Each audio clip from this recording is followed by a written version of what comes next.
A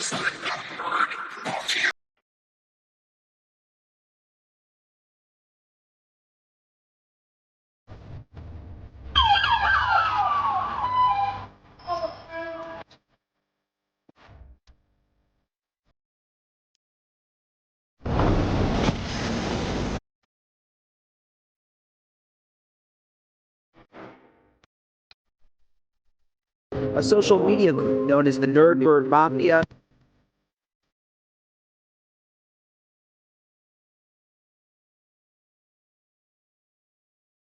For Nicole McKiernan, a holiday wish answered. Her 15-year-old daughter, Haley Shell, back home.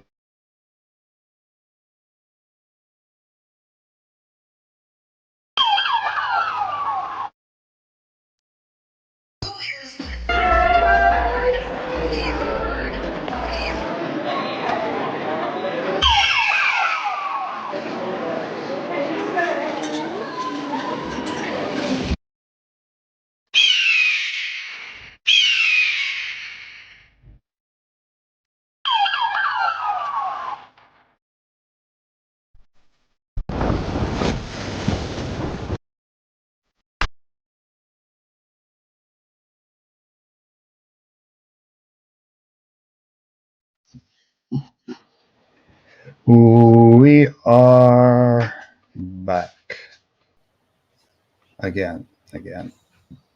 We got the spinny wheel fixed. Hopefully folks can see that. We got defense joining us again. We had some bad doggos, some very bad doggos. You guys, check these. Somebody got into the beats in our home. We don't know who. We have a strong suspicion it's one of these two.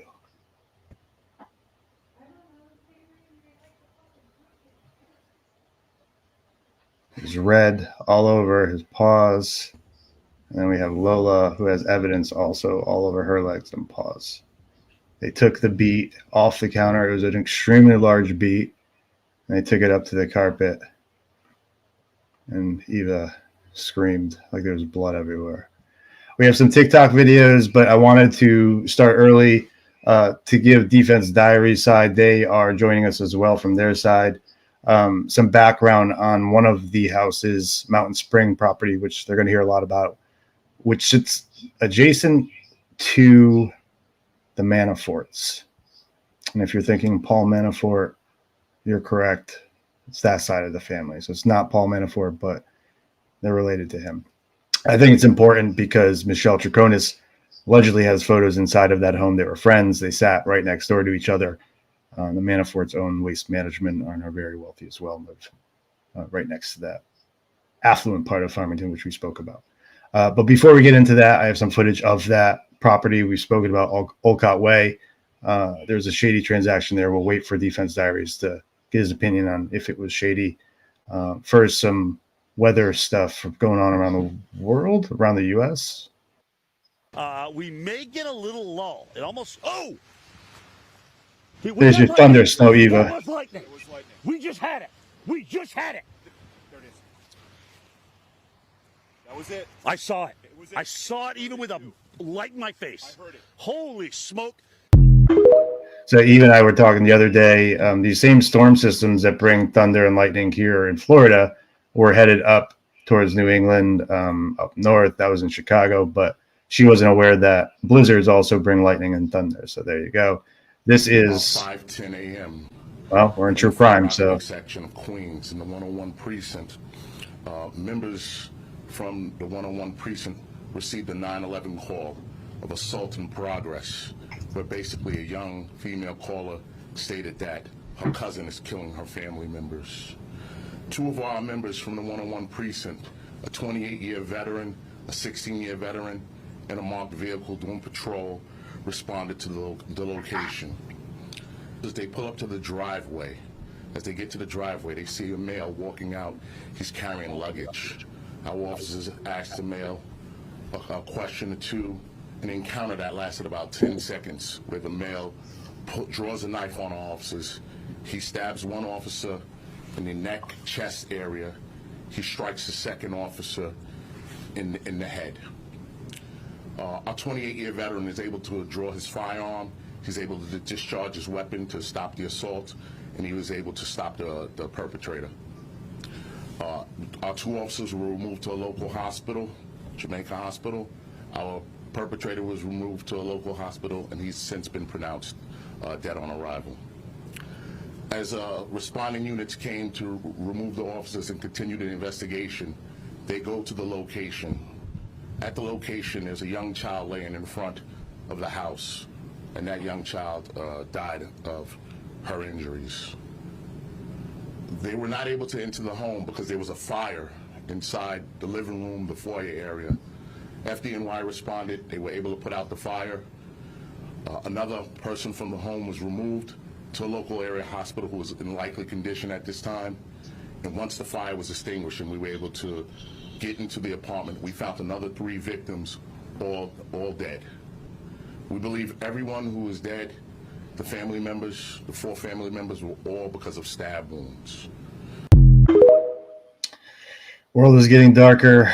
This is New Hampshire, Connecticut weather related. One of my favorite beaches in New England. This out, breaking news. We want to get back to it. We brought it to you at the top of the hour. Sky Ranger right now over Hampton Beach, New Hampshire. Just look at this. Severe coastal flooding at high tide this morning. You can see the roads. Well, what Looks used like to be roads are now rivers, right? Yeah, Exactly. This was just before 10 o'clock when high tide came in. Yeah, so major flooding here on the roads here. This is in Hampton's Back Bay. We're talking about feet of water on some of those roads. It's hard to tell where the roads are right there, you can see. Or if there's, also people's yards in these videos as well. An emergency has been declared in Hampton Beach, and an evacuation shelter has been set up. That's at the Hampton Academy Gymnasium. Of course, we're going to keep you updated on this here on NBC 10 Boston. And a video on what not to do.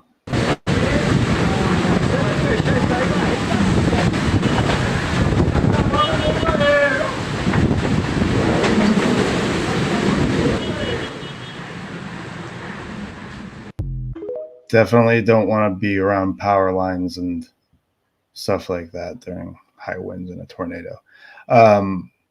Eva, let's change our format here real quick, but we are still waiting, so we are about 3 minutes away. I have a couple different things here that should help us, hopefully. Some stuff added. We have an eye on social media now in terms of anything Troconis related being mentioned. And then for games, obviously, we fixed that wheel. But we also have, let's see.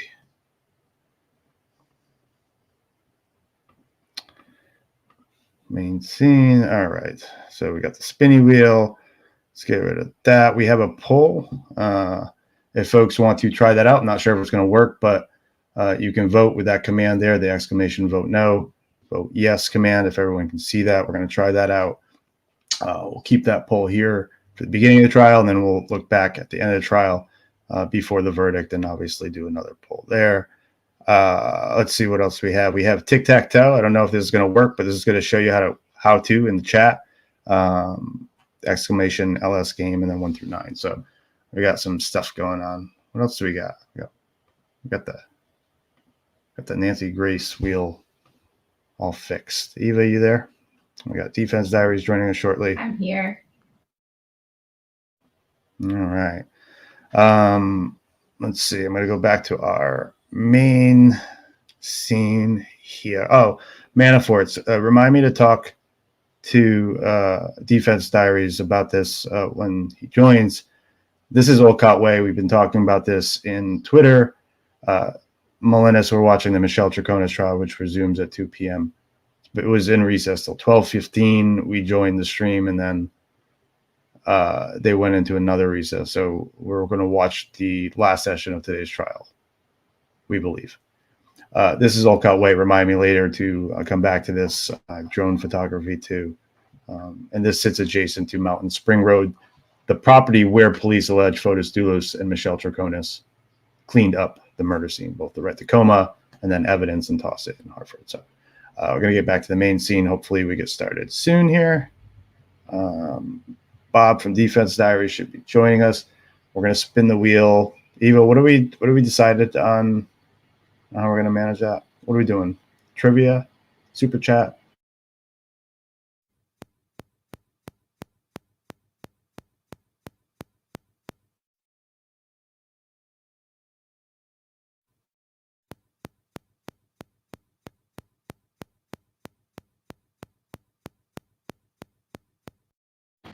Eva's having a clicky audio problem. I don't know if people out there can hear, but I can't hear, so I presume you guys can't hear.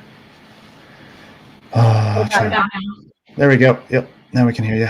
Here I am. We didn't decide. I got to come up with something really quick. Maybe a trivia question. Maybe one related to, I don't know. I don't think everybody's caught up with this case enough to do it on this. Let me see what I can come up with.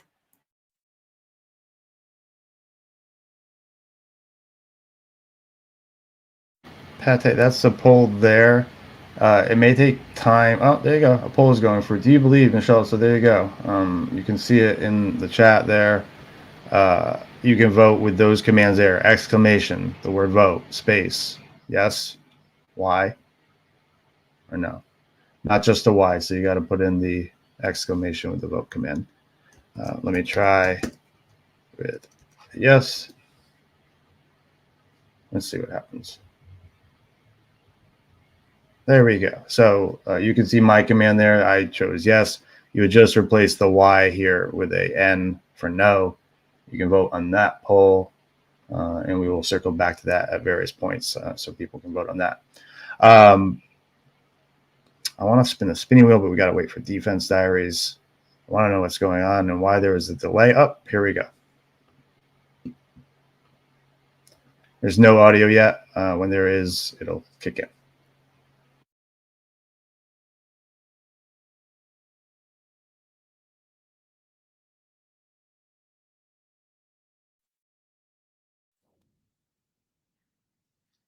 It's helpful to first determine who testified about what they believe to be blood. Audio just kicked in. If someone can check, could let us know you can hear it. Several witnesses that had been on scene and observed certain substances and stains at the crime scene. The testimony by those witnesses was to be that what they observed was blood. Now, the defendant moved for an in limine preclusion of that testimony by any lay witness or precipient witness, on-scene witness, unless there was sufficient evidence to establish that that item or those items had been tested and found to be blood. So in Grant, the state, or rather the court, cited State versus Schaefer, finding that it was permissible to admit into evidence the opinions and common observers, or rather of common observers in regard to common appearances, facts, and conditions. However, that testimony could not have been based on the testimony of others or some hypothetical set of facts. So the holding, as the court sees the holding in that case, is that even lay witnesses can testify as to their belief that a substance was blood, as long as that testimony is not based on what the court described as testimony of others or hypothetical statements of facts. Now, of course, in Moody, that was a situation in which expert testimony was offered. The expert witness said that a stain found on one of the defendant's shoes had given a positive result on a presumptive test for blood. In Moody, there was a presumptive test only. The court held that the result of the presumptive test for blood had no probative value whatsoever. The test result did nothing toward establishing the likelihood of the presence of human blood. In that case, there was only the presumptive test. That testimony should have been excluded and should have been found inadmissible. Now, in State versus Whipper, there was no testing at all by the police detectives. The detectives had testified that an eyewitness had seen the defendant break a vase over the victim's head. The police concluded in their testimony that the bloody hand or palm print on that vase was actually blood.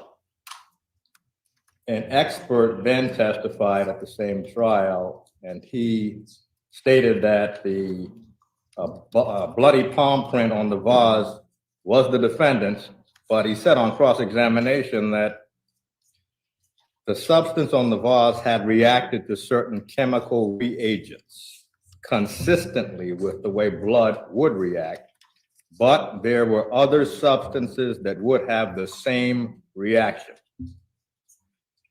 So because the police did not test the blood, the fingerprint expert did not test for blood, the court concluded that it was improper for the state's witnesses to testify that the palm print found on the vase had been made in blood.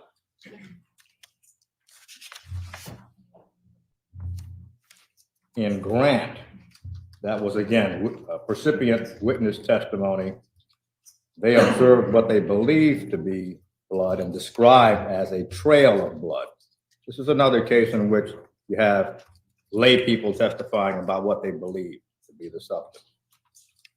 The court held there a person of ordinary knowledge and experience is generally competent to testify that a substance personally observed by that person appeared to be blood. Although the particular facts and circumstances surrounding the witness's observation of the substance might affect the weight to be given to the testimony, the fact that the substance was not subject to scientific testing to rule out any possibility that it was not blood does not render the testimony inadmissible. So now we come to Downing. In Downing, we had a criminologist testify, opining on the stand that they relied on a presumptive test for blood. The defendant argued that that testimony should have been precluded pursuant to Moody. In Downing, the court should say this first. This issue really comes down to what is probative. And to make it simple, is a presumptive test by itself probative? According to Moody, no, it is not probative. On that basis, it would not be admitted. The next question is a presumptive test under all circumstances not probative? The answer to that is no. Welcome back, Bob. In Downing, the court quotes Moody, the presumptive test for blood had no probative value whatsoever because the test did nothing toward establishing the likelihood of the presence of human blood. We're talking there about a situation in which there was no other factor to be considered. However, in Downing, the court indicated that the presumptive test, again, by itself, is not going to be probative in any degree. However, there are other factors that can be considered that would render it probative, not conclusive, but probative, such as the color of the substance, the shape of the substance, other factors that could indicate that the presumptive test could be confirmed. Now, in this case, we have a presumptive test or presumptive tests. The issue then becomes, are there other factors that can render the presumptive test not conclusive, but probative? Because relevant evidence has this definition. It's evidence that has any tendency to make a fact, the existence of a fact that is material to the determination of the matter more probable or less probable than it would be without the evidence. So in this case, you have a presumptive test by itself, not good enough, but you also have a missing person investigation. You have the color and shape of unidentified stains. You have spatter pattern. You have unidentified stains on the vehicle, in the garage, and you have an abandoned vehicle owned by Jennifer Dulos. In combination, the presumptive test is probative. The issue now goes to what weight the jury will give to the evidence. So the only danger the state can run into is if there's a question asked and the defense, rather the state's witness, says that presumptive test is conclusive.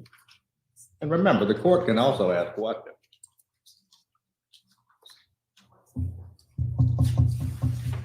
So the court is going to allow the testimony concerning the presumptive test. But again, the court has informed the jury that this court will ask questions.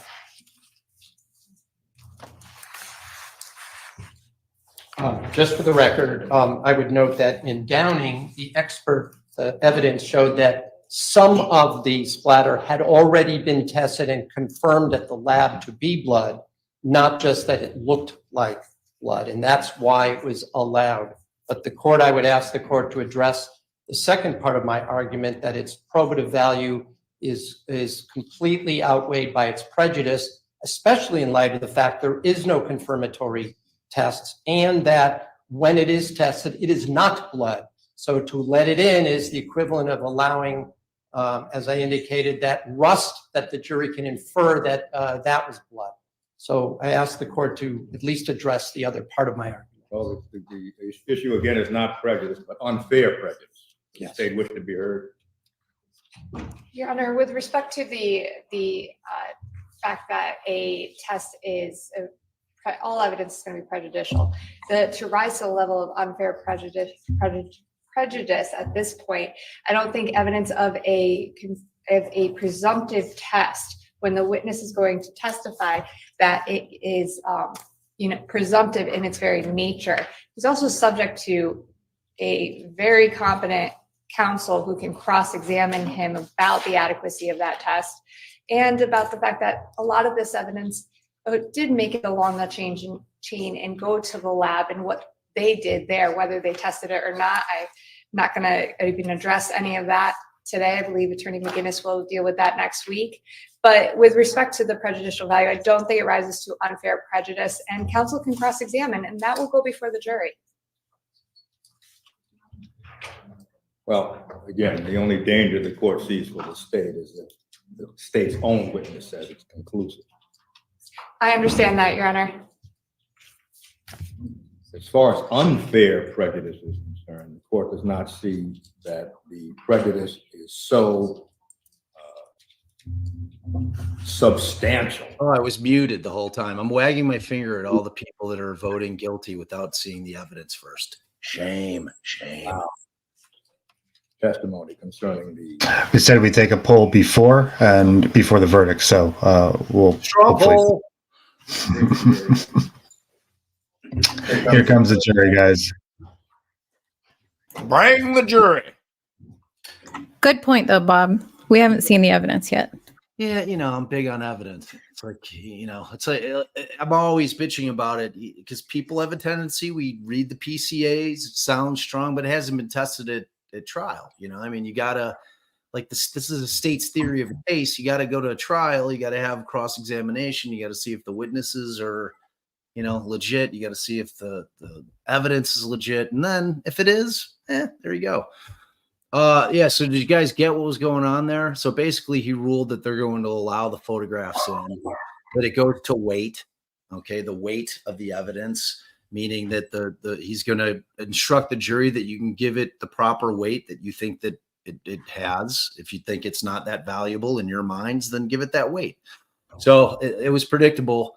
But it's an interesting argument because, of course the state's going to say, well, we don't think it's prejudicial. Well, of course you don't. You're the state, but like if they show a picture of, the floorboard of, an SUV and it's got 50 different illuminated like little spots, the jury's going to think it's all blood. You know what I mean? It's just like, that's how human nature is. So that's why they were fighting to keep it out. And somebody had asked, I think it was Amanda, I'm sure that they actually tested the blood. What they're trying to deal with right here is trying to keep certain pictures out because it's like death by 1,000 cuts. That's what the defense is arguing the state's trying to do. Just keep pouring on all this evidence. Look, here's the garage covered in blood. Here's a car covered in blood. And, when they get to the actual blood analysis, they'll be able to obviously get in without any objection, unless there's an objection to the testing itself. But they're different issues. And yes, I'm certain that they tested all the blood. I see some questions. Thanks, Bob. I see some questions in the chat. There's a lot of people that are very close to this case, have been following it. We'll get to that at the end if you have questions. Also, Bob, remind me how the Manaforts tie into this case. The family that's related to Paul Manafort has a house next to where the defendant here was allegedly cleaning up evidence. So I want to talk about that at the end. Let's listen in now. This should be it for the rest of the day. This is the last witness they have until Martin Luther King Day. So they'll be off Monday, and then we'll resume Tuesday. Here we go. All right. I do. Please state your name and spell it for the record. It's Matthew Riley, R-E-I-L-L-Y. And you may be seated. Let's make sure everyone hits that like button on Bob's channel, on my channel. If you're not subscribed here, please subscribe. Nerd Bear Mafia, if you're not subscribed to Bob, please subscribe to Defense Diaries on YouTube, guys. And same for all my people. You should be jumping back and forth between Nerdy and our channel, and make sure you like, subscribe. It's the way to go. I'm not. We're fam. Let's go. Likes, loves, everybody's subscribing everywhere. Let's do it. Let's go. Do it. What rank did you retire I retired as a sergeant. at? And in 2019, what rank did you have? I was a detective. Could you briefly just explain a little bit about your training and experience as a sergeant with the Connecticut State Police? Yes, I've been a detective for approximately 20 years of my 23-year career. And during that time, I've had classes in intermediate crime scene processing, advanced crime scene processing, late print development, bloodstain pattern analysis, death investigation, homicide investigation, and probably a myriad of other classes. And with respect to the Connecticut State Police, were you assigned to a particular troop or division? I was assigned to the Western District Major Crime Squad, where I worked on the van unit as a crime scene investigator. Could you please explain what a crime scene investigator is? So, crime scene investigator is tasked with the investigation of a crime scene, processing evidence, handling evidence, packaging evidence, and coordinating with laboratory analysis, such things as that. Could you discuss a little bit about your training, if you have any, with respect to crime scene analysis, that particular part of being, or that assignment, I should say? Yes, I've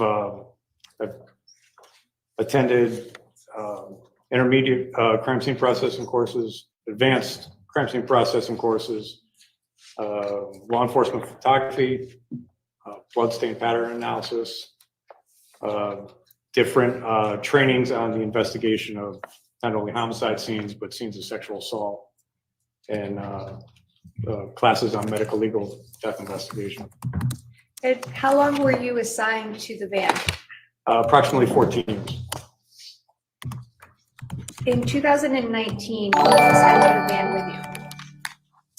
So the van unit in 2019 was supervised by Sergeant Joe Duva, and then there was myself, Detective Jamie Pierston, Detective Jeremy Combs, Detective Frank McGavin, and Detective Mike Downs. I'm going to draw your attention specifically now to May 24th. I think Did you report to? It can matter. I think really what matters more is if How did you respond the there? jury feels like a lawyer Telephone call from picking the on a witness. I think that's probably saying, got a bigger impact on a juror than the demeanor of the witness, unless the witness is completely standoffish, unless the witness is doing something that's just like, whoa, what's up with this witness? Typically, it's not going to go like a huge.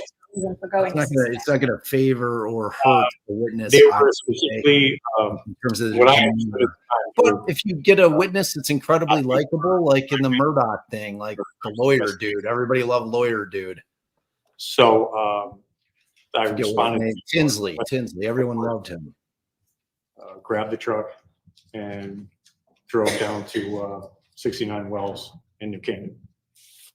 So the truck, what is on the truck? If you can describe it a little bit. So it's the major crime van is it's kind of a big toolbox on wheels.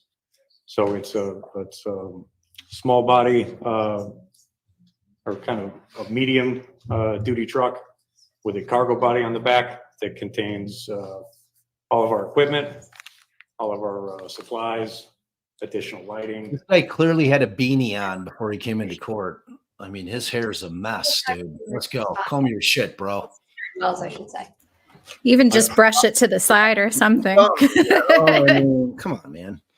On the 25th. Dizzy, can you find out if this guy was wearing a beanie before he came into court? Dizzy's she's. Well, I know He looks credible though. He looks like he wears New Balance shoes on the weekends. He's cooks. He's a dad at a With 4. his suit, bro. With his suit. Yeah. Now, you mentioned a couple names about people who worked on the van. Did anybody that you named arrive or come to 69 Wells that day? Yes, Detective Frank McGavin was available, so he responded. And then we had several what we call alternates. So detectives who also 2 of his kids are out in his minivan right now, waiting for him to get out of here for soccer practice. On their phone, playing Fortnite. were not able to respond. God damn, that was boring. Alternates that day were Detective Corey Clabby, Detective Bob Hazen, Detective Katie Keppel, and Detective Dwayne LaPierre. Did you enter the house on it? Well, I'm gonna, if I can check that. Is there when you conduct a search of a residence, is there a certain process or procedure that you utilize? No, that was me, the royal we. When we arrived at the scene, Please. I'm still all over the serious cases, the local 30 PD years later, still all on that shit. a search warrant. By the time we arrive on scene, we get a briefing as to the investigation up to that point. Yeah, I'm going to object that this is not or the question is not what he did then. He's talking about in general. I don't know if that's. Well, the question is, what was the procedure on that day, correct? Yes, Your Honor.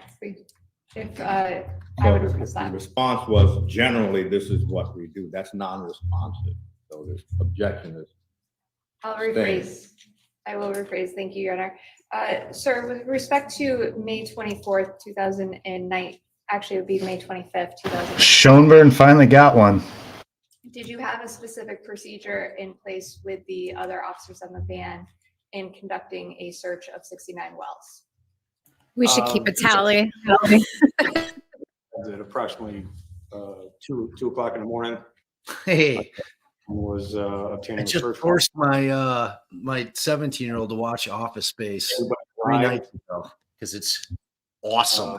Still holds up, stands the test of time. Office Space. What were those assignments? It is timeless.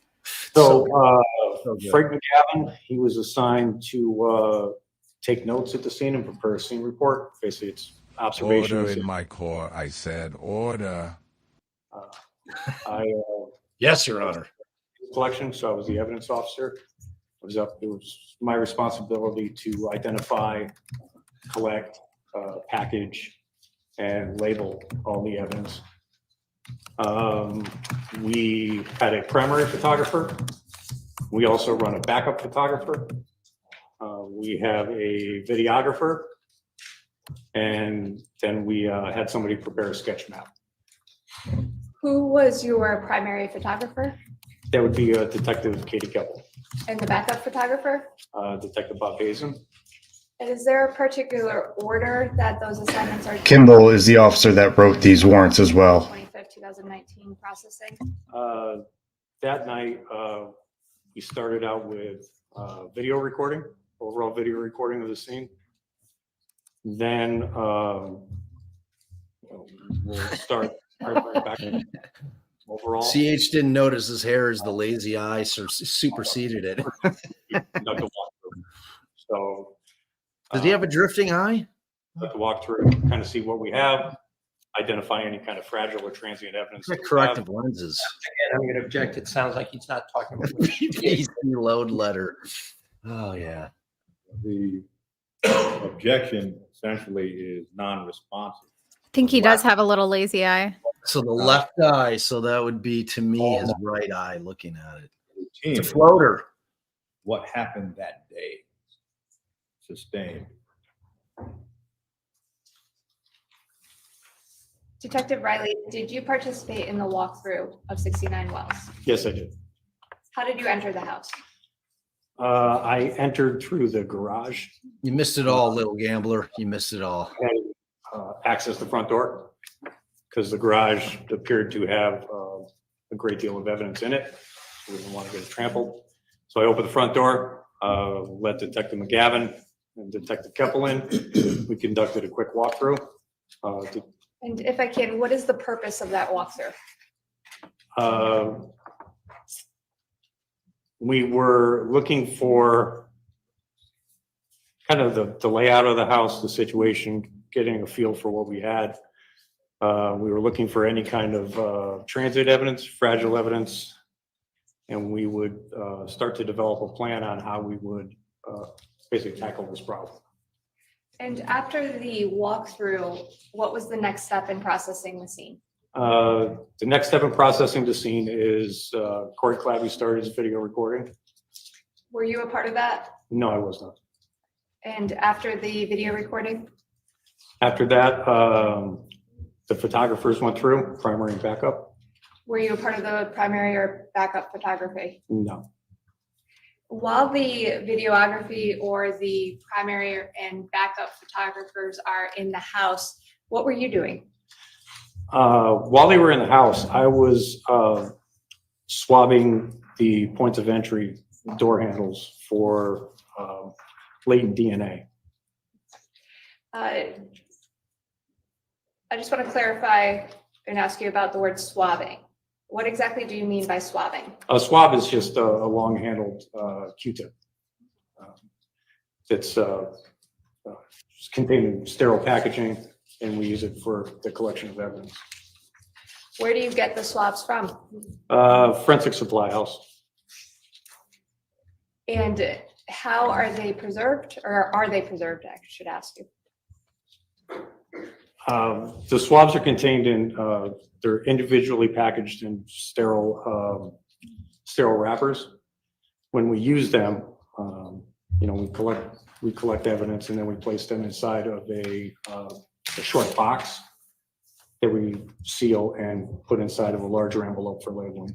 What do they look like? The swabs, ma'am? Yes. Like I said, it's a long-handled Q-tip, similar to what you see at a doctor's office. And you indicated, well, how do you use them? So in this case, when I was swabbing the door handles for DNA, I would open up 2 swabs, moisten them with sterile water, and then run them around the door handles in an effort to collect up any biologic material that may have been on that door handle. I'll then cap the swabs, put them inside of a box, seal them up, and then place them in an envelope. And is that standard policy and procedure for you when you utilize a swab? Yes. And did you consistently use that process anytime you used a swab at 69 wells? Yes. Except when I put my thumb in it accidentally, but that's not You usual. The doors, is that correct? Yes. Okay. Why would you swab Say the doors? swab one more time. Just in case it was an unknown intruder coming through one of those points of entry, hopefully we would be able to pick up some sort of suspect. This is just to create the wireframe or framework for the jury that procedure and protocol was followed, right? I mean, Yeah, I mean, this they're is more or less this. establishing exactly that. You know, they want to establish that everything that was collected was done so in a proper fashion, and that they followed the procedures and protocols every time, and then they did so on this occasion as well. You know, it gets rid of the taint argument.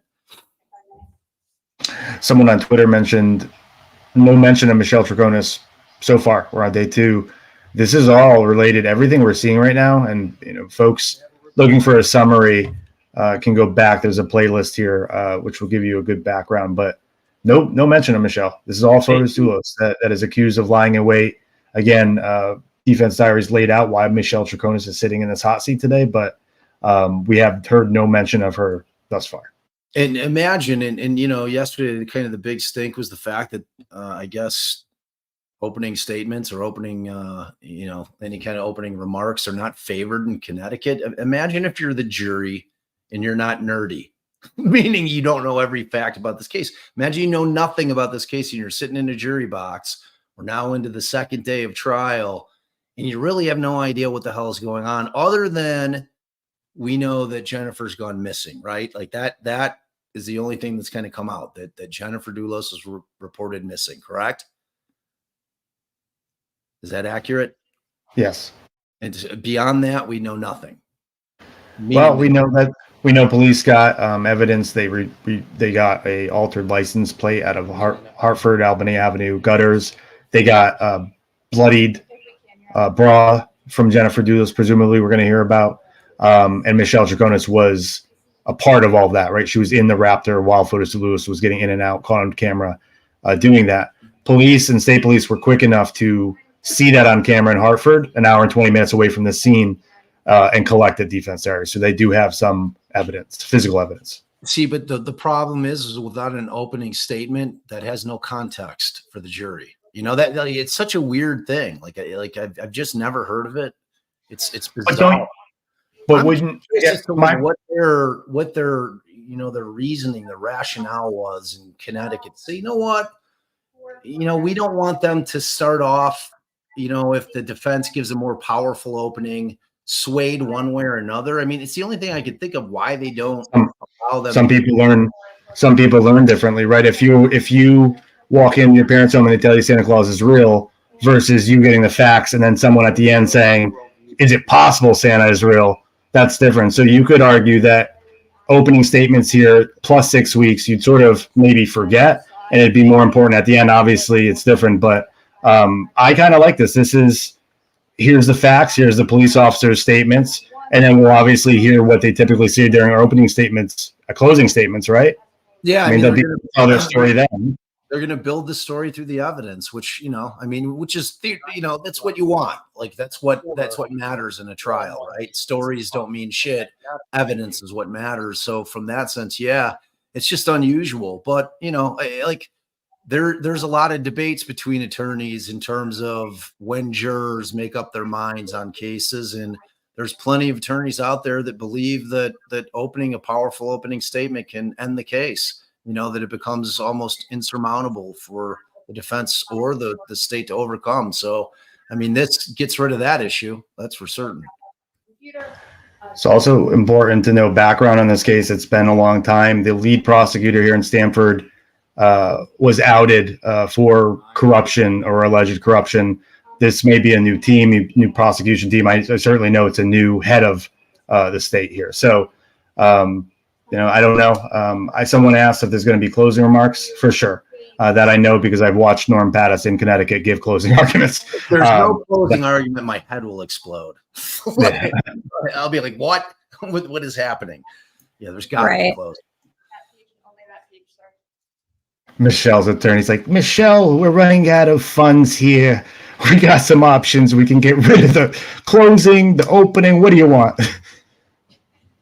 Man, that's so weird though. Do you recognize any of the photographs that are contained on that page? Yes, How many do you recognize? I recognize them all. Do they fairly and accurately what are they? I'm sorry. Photos 1 through 5 appear to be overall photographs of the garage at 69 Wells.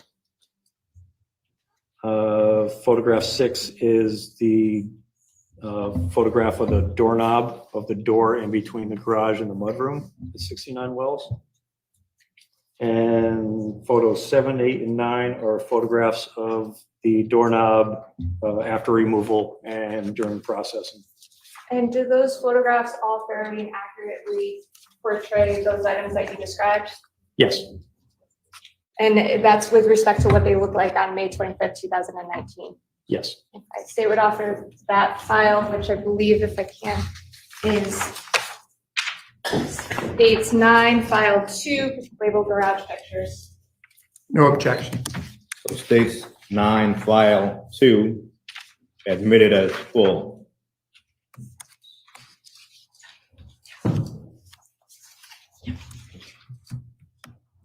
If I may, Your Honor. Dates 9A again, so I'm going to have you take a look at state file 3, labeled kitchen, and the majority of them, I will pull up the last one on the computer, but if you can take a look, please.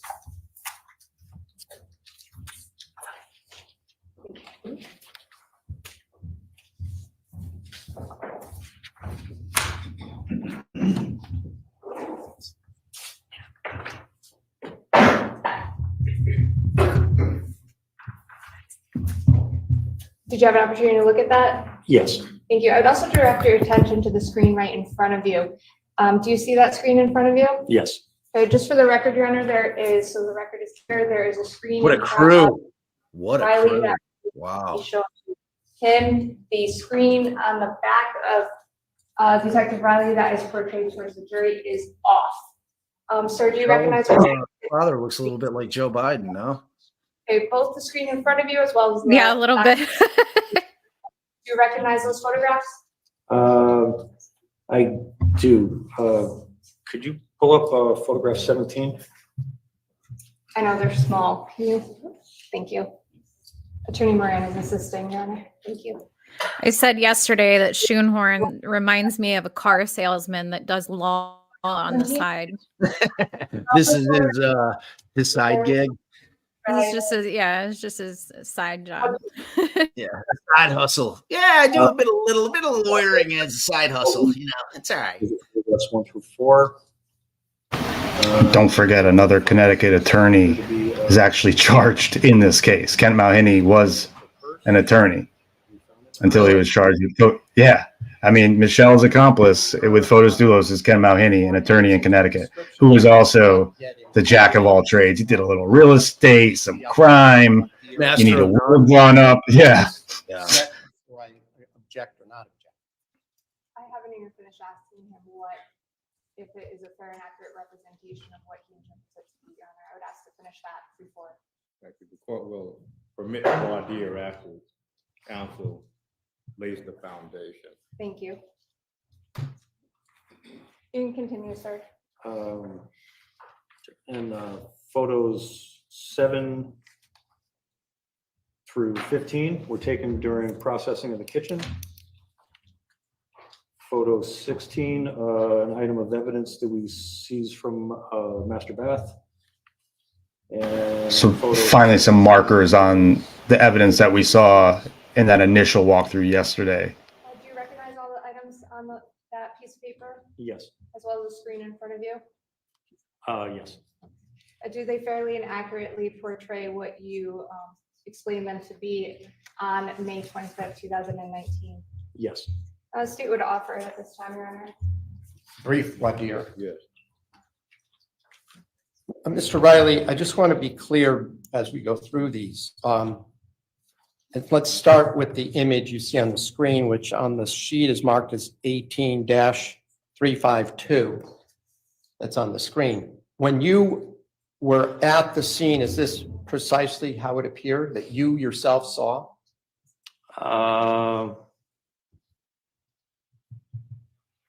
Yes. It was like that we're seeing in the picture. You observed that at precisely as this image portrays it. Correct. All right.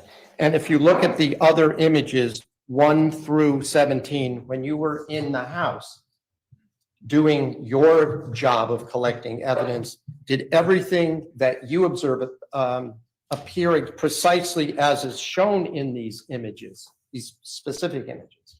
Yes. So that it not only fairly accurately represents the way that the room appeared in general, but you yourself saw these exactly as they're laid out here. Is that correct? Yes. Then I'm not going to object to these pictures, Your Honor. Sounds good, buddy. And maybe Your Honor, I have more files to open up that desk. Thank you. So what is the offer? At this point, Your Honor, we're still on states 9. Council has approved, it has been, sorry, Your Honor has admitted files 1, which is 69 wells on that, file 2, which is garage pictures, and file 3, which is labeled kitchen. The state is now moving on to file 4, which is titled 69 wells latent prints. So 1, 2, and 3 are full already. Already, Your Honor. So just so that the record is clear, 1, 2, and 3 admitted as full. And just for Your Honor, there are 15. So take a minute and take a look at file 4.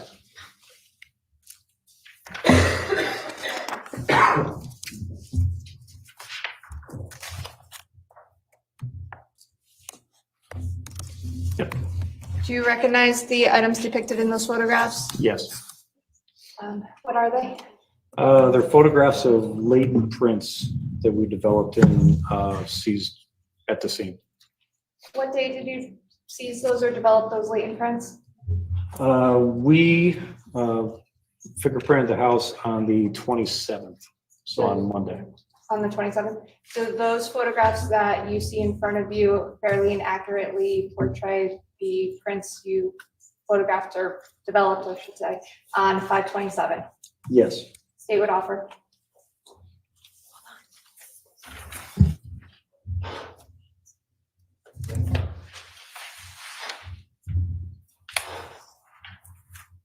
May I get 1 here to verify? Yes. I just want to be clear. You were there on the 25th, is that right? Correct. I just understood this testimony is this is something that happened not on the 25th, correct? These pictures? That's right. Were you back there on the 27th after these pictures were taken?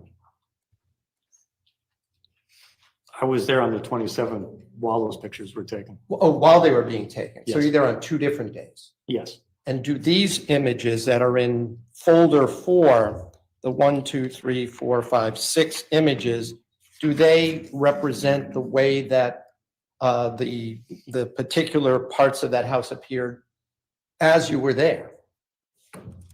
They depict the way the scene appeared on the 27th. That's not my question. Do they, what we're looking at now in these images, do they appear exactly as when you were there, you observed them with the particular markings and whatever chemicals they sprayed? Is that a yes? That's a yes. Yes. Right. So you saw these images precisely as they're portrayed. In other words, you were there either at the time these pictures were taken or immediately thereafter, right? Yes. I have no objection. States 9, file 4 admitted as full. Thank you. Sir, I'm going to draw your attention, states 9, file 5, titled Chevy Lapham. Please take a look at those items.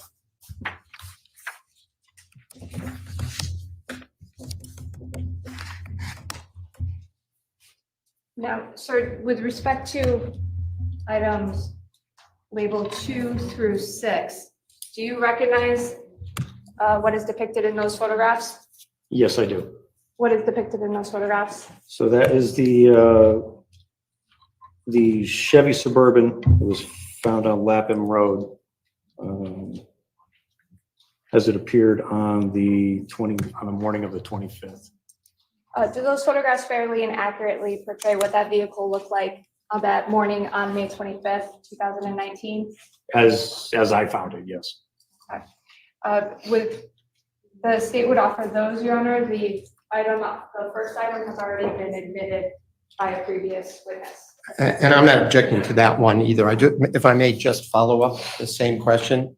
And to be clear, you were at the Lapham Road location and you observed the vehicle in that location at the time you were doing your evidence collection on that day? Yes, we drove from the scene to Lapham Road. And the vehicle was exactly as portrayed in these pictures, right? That's how I found it, correct. Okay. Again, I have no objection then. Page 9, file 5, admitted as a full exhibit. Thank you.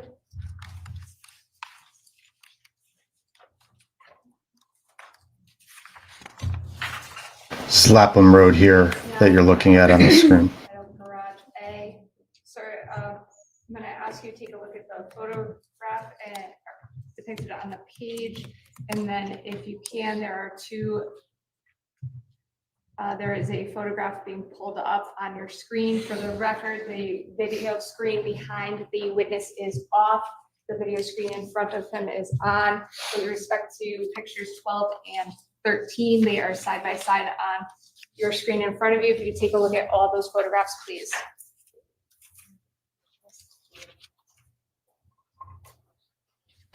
Blood, looks like. A16, one blood drop, and then there was B2 on A17. Sir, do you recognize those photographs? Yes. Oh, but that's old blood. That's that time that Fotis cut his finger when he was mowing the lawn. Remember? He wasn't allowed inside her house and had a court-approved supervisor when picking up the kids. And we can talk about that, but in theory, he should have never been in that house. Do we know whose blood that is? I'm assuming it's obviously Jennifer's. That's actually, it's something I was thinking about, honestly. You know, of a garage of all places in the house, maybe besides the kitchen, it's a place where accidents, you know, happen. Sure. It's not to say that old blood found in a garage, like obviously if it's hers, she lives there. You can't say that somebody didn't have an accident in that garage, you know, maybe she had a gardening accident, you know, or something like that. And because we don't have a body, like her remains were never found, nobody knows how she was murdered. If she was murdered in that garage, we don't know if she was stabbed, if she was shot, if something, you know, a little more brutal than that. So blood in a garage isn't necessarily like, you know what I mean? It's it's not a smoking gun. Right. I mean, you can be assured the defense is going to try to say exactly what you just said. Question. When you were in the garage, did it look exactly like this with the tape measures and the other crime van measuring devices that we see in these images? During our processing, yes, this is how it looked. I'm sorry, would you say that again, please? During processing, this is how it looked. Well, I'm asking whether while you were there, were these items laid out as shown in these pictures while you were collecting evidence? Yes. So the two that are on the screen, which are identified as in subfile 6, garage A numbers 12 and 13, which don't appear on the sheet but are on the screen. These two show exactly how it appeared while you were in that garage. I got a photo. We're going to talk about Brad Ragaglia. We're going to talk about him. Sounds like a nice Italian. Brad Ragaglia. But he passed away. He was an investigative journalist for the Hartford Courant. And I don't think you guys have seen this photo. Not sure if they're going to show it, but I'm going to show it. He sent this before he passed away. Hey, give me one of those eggplant parm sandwiches over there, eh? It's good. So this is the outside of the garage with some of those same markers. I'm sure we'll see that sooner than later here, though. You saw, I get that. We've seen a lot of pictures of stains. Well, my question is, we're talking about the white metric measuring devices. You recognize those from being from the van, correct? Correct. So I asked you about the red. I think he's asking about the red dot on stain you A17. see on the thing that's marked A17. Was that there when you were in the garage? So does that fairly and accurately represent what you saw? I don't remember that. You do not remember that. I don't. And then if you look at the image on the left that has an A16 on it, you see there's also a stain on the measuring device as well. Is that correct? Correct. Was that there when you were present in the garage? I don't specifically remember that. It says, what's the password for the album?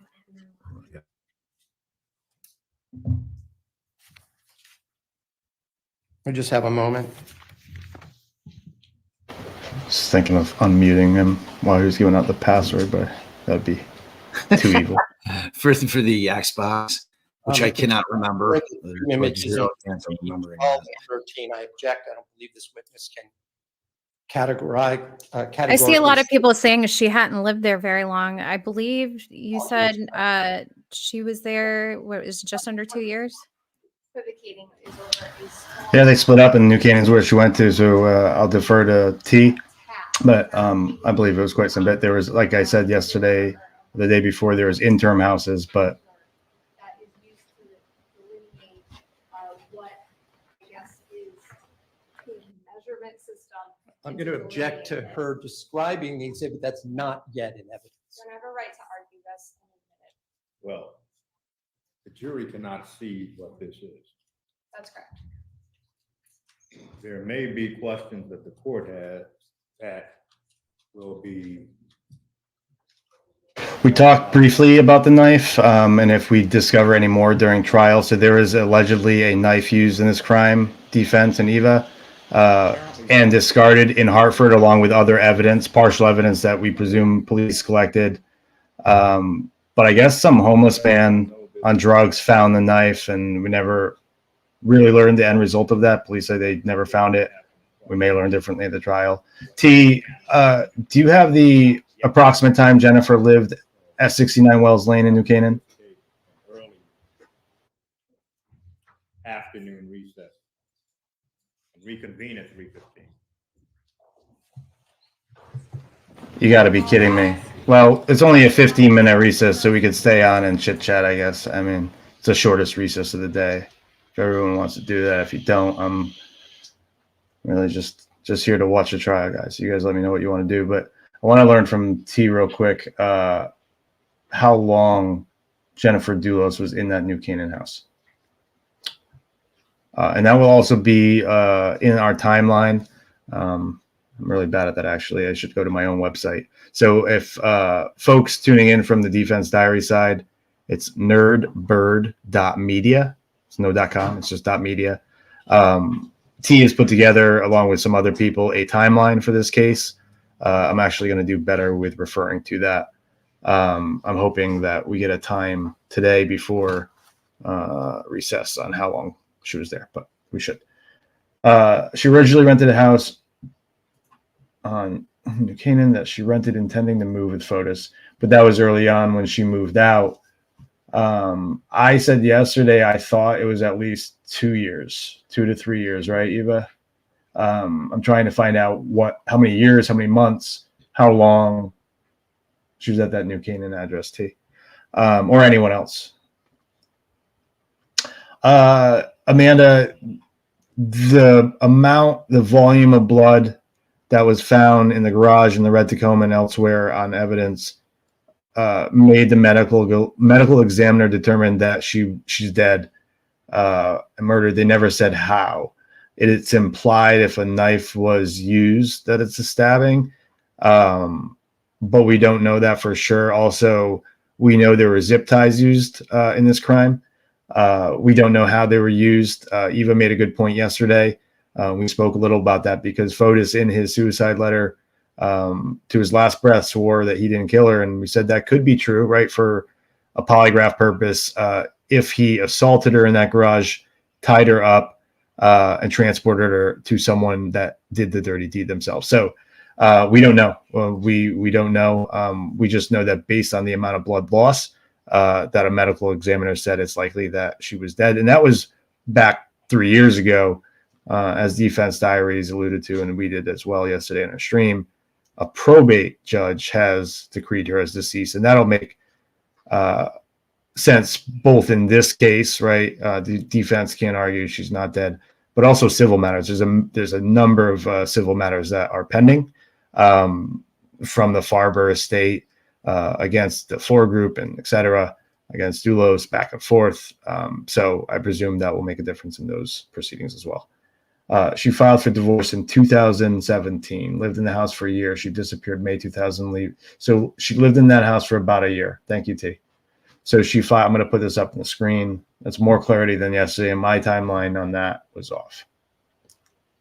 So she filed for divorce in June 2017, but she filed for divorce in 2017. So what occurred in my mind, T, was he was having the affair with Michelle Troconis from 2015, maybe earlier.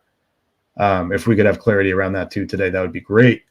She filed for divorce in 2017, lived in that house for a year. She disappeared May 2019, May 24th exactly, which leaves about a year in between. Good information. I don't know when he met Michelle Troconis, when he told Jennifer that, or when she discovered that he was cheating on her. I think that all obviously went down before she filed for divorce, but another recess, y'all, another recess. What do you think? I love recesses. It's so much fun. That's when you go out and play with your friends and, you know, tag and in the schoolyard, just hanging around. Yeah, it's nice. I like. They're playing dodgeball right now back in. You know it. Kids getting like their faces smashed in by the one bully who just whips the ball at everybody. Yeah, you know, they ended the old dodgeball games are out by us. You know, they found it was too violent. I mean, Yeah, they that, stopped it everywhere.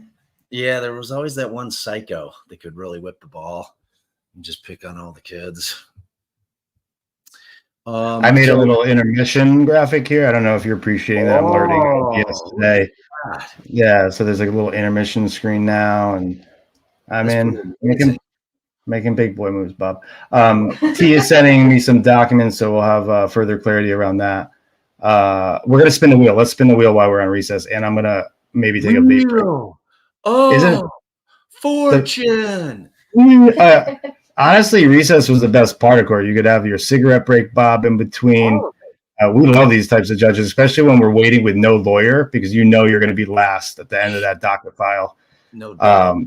We love the recess. It's going to take forever, man. What are they predicting, 6 weeks? Is that what they're 6 weeks? March? 6 weeks. Ooh, at this rate, we're looking at June, man. All right, let's see how we're doing. 14 votes. Guilty. Hanger. Oh, look at the wheel. Look at what he did with the wheel. I mean. Oh, the H2O bottle. Well done. Nothing. Oh, I liked it. I liked it. She added the nothing space. You get nothing and like it. Bob, why don't you pick? Sorry, you know, Taco. You know what you won? Nothing. That's what you won. Bob, pick someone. Pick someone with the best question from your side of the channel today, and we'll give them a spin. Oh, I came up with a trivia question to first spin. Okay. I love trivia questions. Well, maybe somebody might know the answer, but it's really going to be who can Google the fastest. So, but there are two judges, since we're talking about Judge Randolph here, sounds like Morgan Freeman. There are two movies that Morgan Freeman played a judge. What two movies are they? Oh my God. And I'm a huge Morgan Freeman fan. One's pretty old. Oh my God. I can't even think of one of them. Man. This is Judge Randolph again. I don't know if Ask the him. defense is joking or is this a joke? If your cell phone is on, we're going to see who the fastest Googler in the chat is. Yeah, sure. If somebody didn't pop it right up, you know they're order in my core. I said order. Man, that's a tough one. Oof. Do we have a time limit, Eva, or are we just going willy nilly and giving shit away? No time limit. I mean, Give you another 30 We'll seconds. give them a minute. All right. All right. It's a tough one. Hi, Jen. Hi, folks. What's the top? Bonfire If of your cell Vanities phone is Amanda on- came up with. I'm gonna need way more There's coffee one. before listening. We got to one your correct 10-day answer. job. Wow. It's two movies. Vaguely remember Bonfire of the Vanities, and I'm a huge movie guy. Wow, Madam Pate came in. Is it Fofo Pate? got it. Bonfire of the Vanities and the Big Bounce. I get to spin it. I'm gonna spin it. Fofa's one of my mods, so she's a good one. And it proves she's an amazing researcher. Oh, this is everyone hear the clicky this time? We got clicky noises, everyone. Ooh, a t-shirt. Nice. Good. T-shirt. Love it. Nice. Love it. Nice. What do we need, Eva, from the person that won? Oh, we have their information, right? Fofa. Yeah, just shoot me a message on Twitter and I'll get your info, and you can go to the website, pick whatever design you want.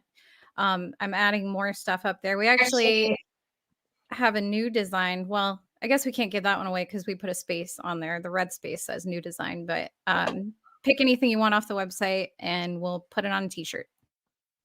Man, I was hoping somebody's get the nothing space. Oh. You get nothing, you like it.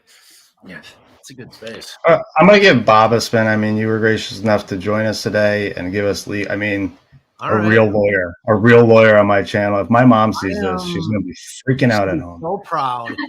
I'm rooting for that hoodie, man. I'm a big hoodie. All right. Here we go. I'm hoping that you get this special red, but here we go. This one's for Bob. Ooh, the anticipation's killing me. Ooh. Oh. See, a little glitchy. Is a fixed. Got Nancy dancing in the middle. She's dancing right now. Oh. It's exactly what I needed. It's exactly what I needed. I'm going to send you a picture of my mouse pad, Bob. It says 2 events in my life make me incredibly proud. Getting sober and getting blocked by Nancy Grace. That's what sits at my desk, and I love it. So if you want that design, I'll send you that mouse Mine pad. needs to be getting sober and getting blocked by Jennifer Coffindaffer. That'll be. There you go. We'll make it happen. Same shit. I might have to update the design. All right. Well, that's exciting. We got the poll. Why are we taking so many recesses, though? I appreciate that. You're welcome. We're going to do another spin after this recess, maybe before. I don't know. I want to talk briefly, since we're on recess, about the Manaforts. We were talking about that earlier. Yeah.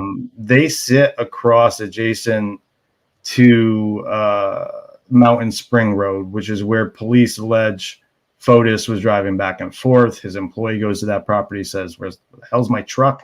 Fotis had borrowed this guy's truck and used it for allegedly for the murder. We may be coming back in session. Hold on one second, guys. I hear noise. Hang tight, guys. Jury's not coming out, but we have audio. Lori, thank you for. I thought you were a member, but you probably canceled because I was taking a hiatus. But all right, we're gonna have to give Lori a spin. Yes, Your Honor. State sign file 6, pictures 12 and 13. And 14, Your Honor, although that one hasn't been put on the screen. Well, the court wouldn't see those numbers, 12 and 13, on the screen. That would be on the hard copy, Your Honor. I have no, only 12, 13. He's also spoken about 14. What the court sees is A16 and A17. Yes, Your Honor. And so that would correspond to which numbers? 12 and 13. 12 and 13. And Attorney Schoenholm was in the process of basically voir direing on 12 and 13. Consider court would suspect an objection by Attorney Schoenhorn and the concerns of Attorney Schoenhorn. What the court is looking at is a measuring device and standards. Concerning authentication, the measuring device is what it appears to be, a measuring device, in both 12 and 13. They both purport to be measuring devices. Court sees that there is no controversy concerning whether they are measuring devices. The question is whether those measuring devices appeared that way when Detective Riley saw them. Is that correct? Because he indicated that he doesn't remember the red dot on 13 and the marking on 12. Well, the question that was asked is whether these fairly and accurately depict what he saw. And if it, there's a lot of other pictures, but if they didn't, I'll just note, Your Honor, although it wasn't put up on the screen, number 14, the next picture, also has a red, what looks like another drop.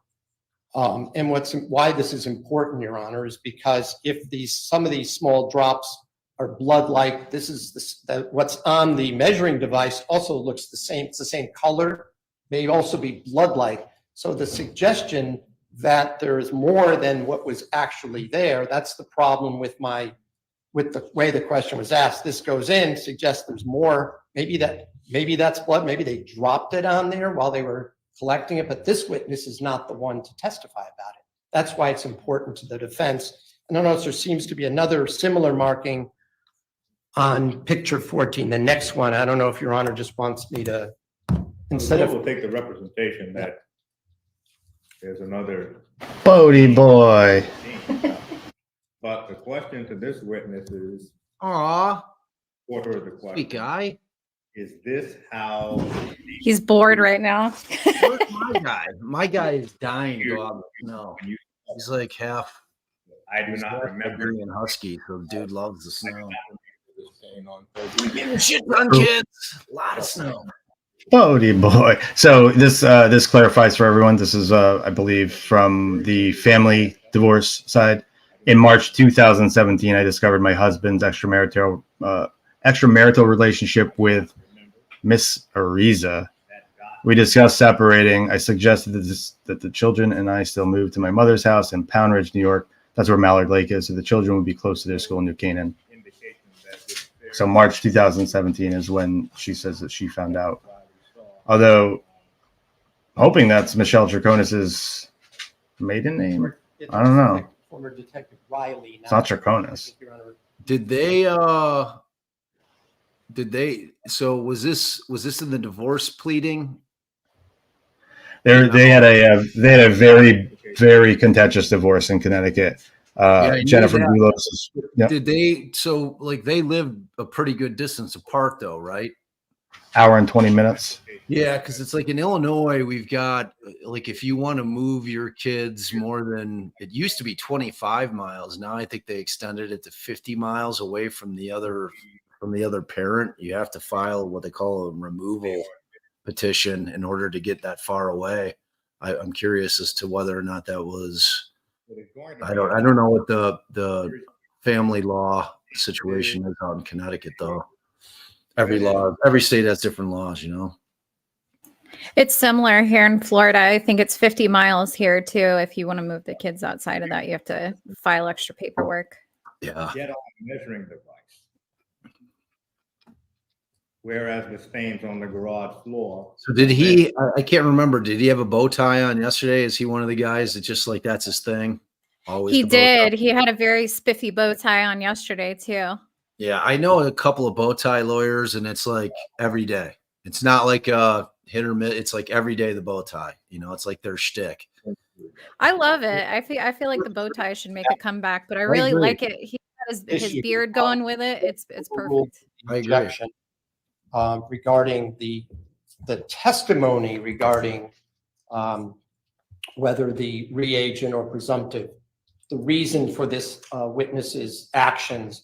But there's going to be an effort in the next 10 minutes, I assume, to try and offer, looks like, I can't tell from just the image, I'd have to call it up on the computer, 3, perhaps 4 images of somebody taking a picture with a night camera of the glow, which I submit is a separate issue of whether or not he, because I can't cross-examine the images.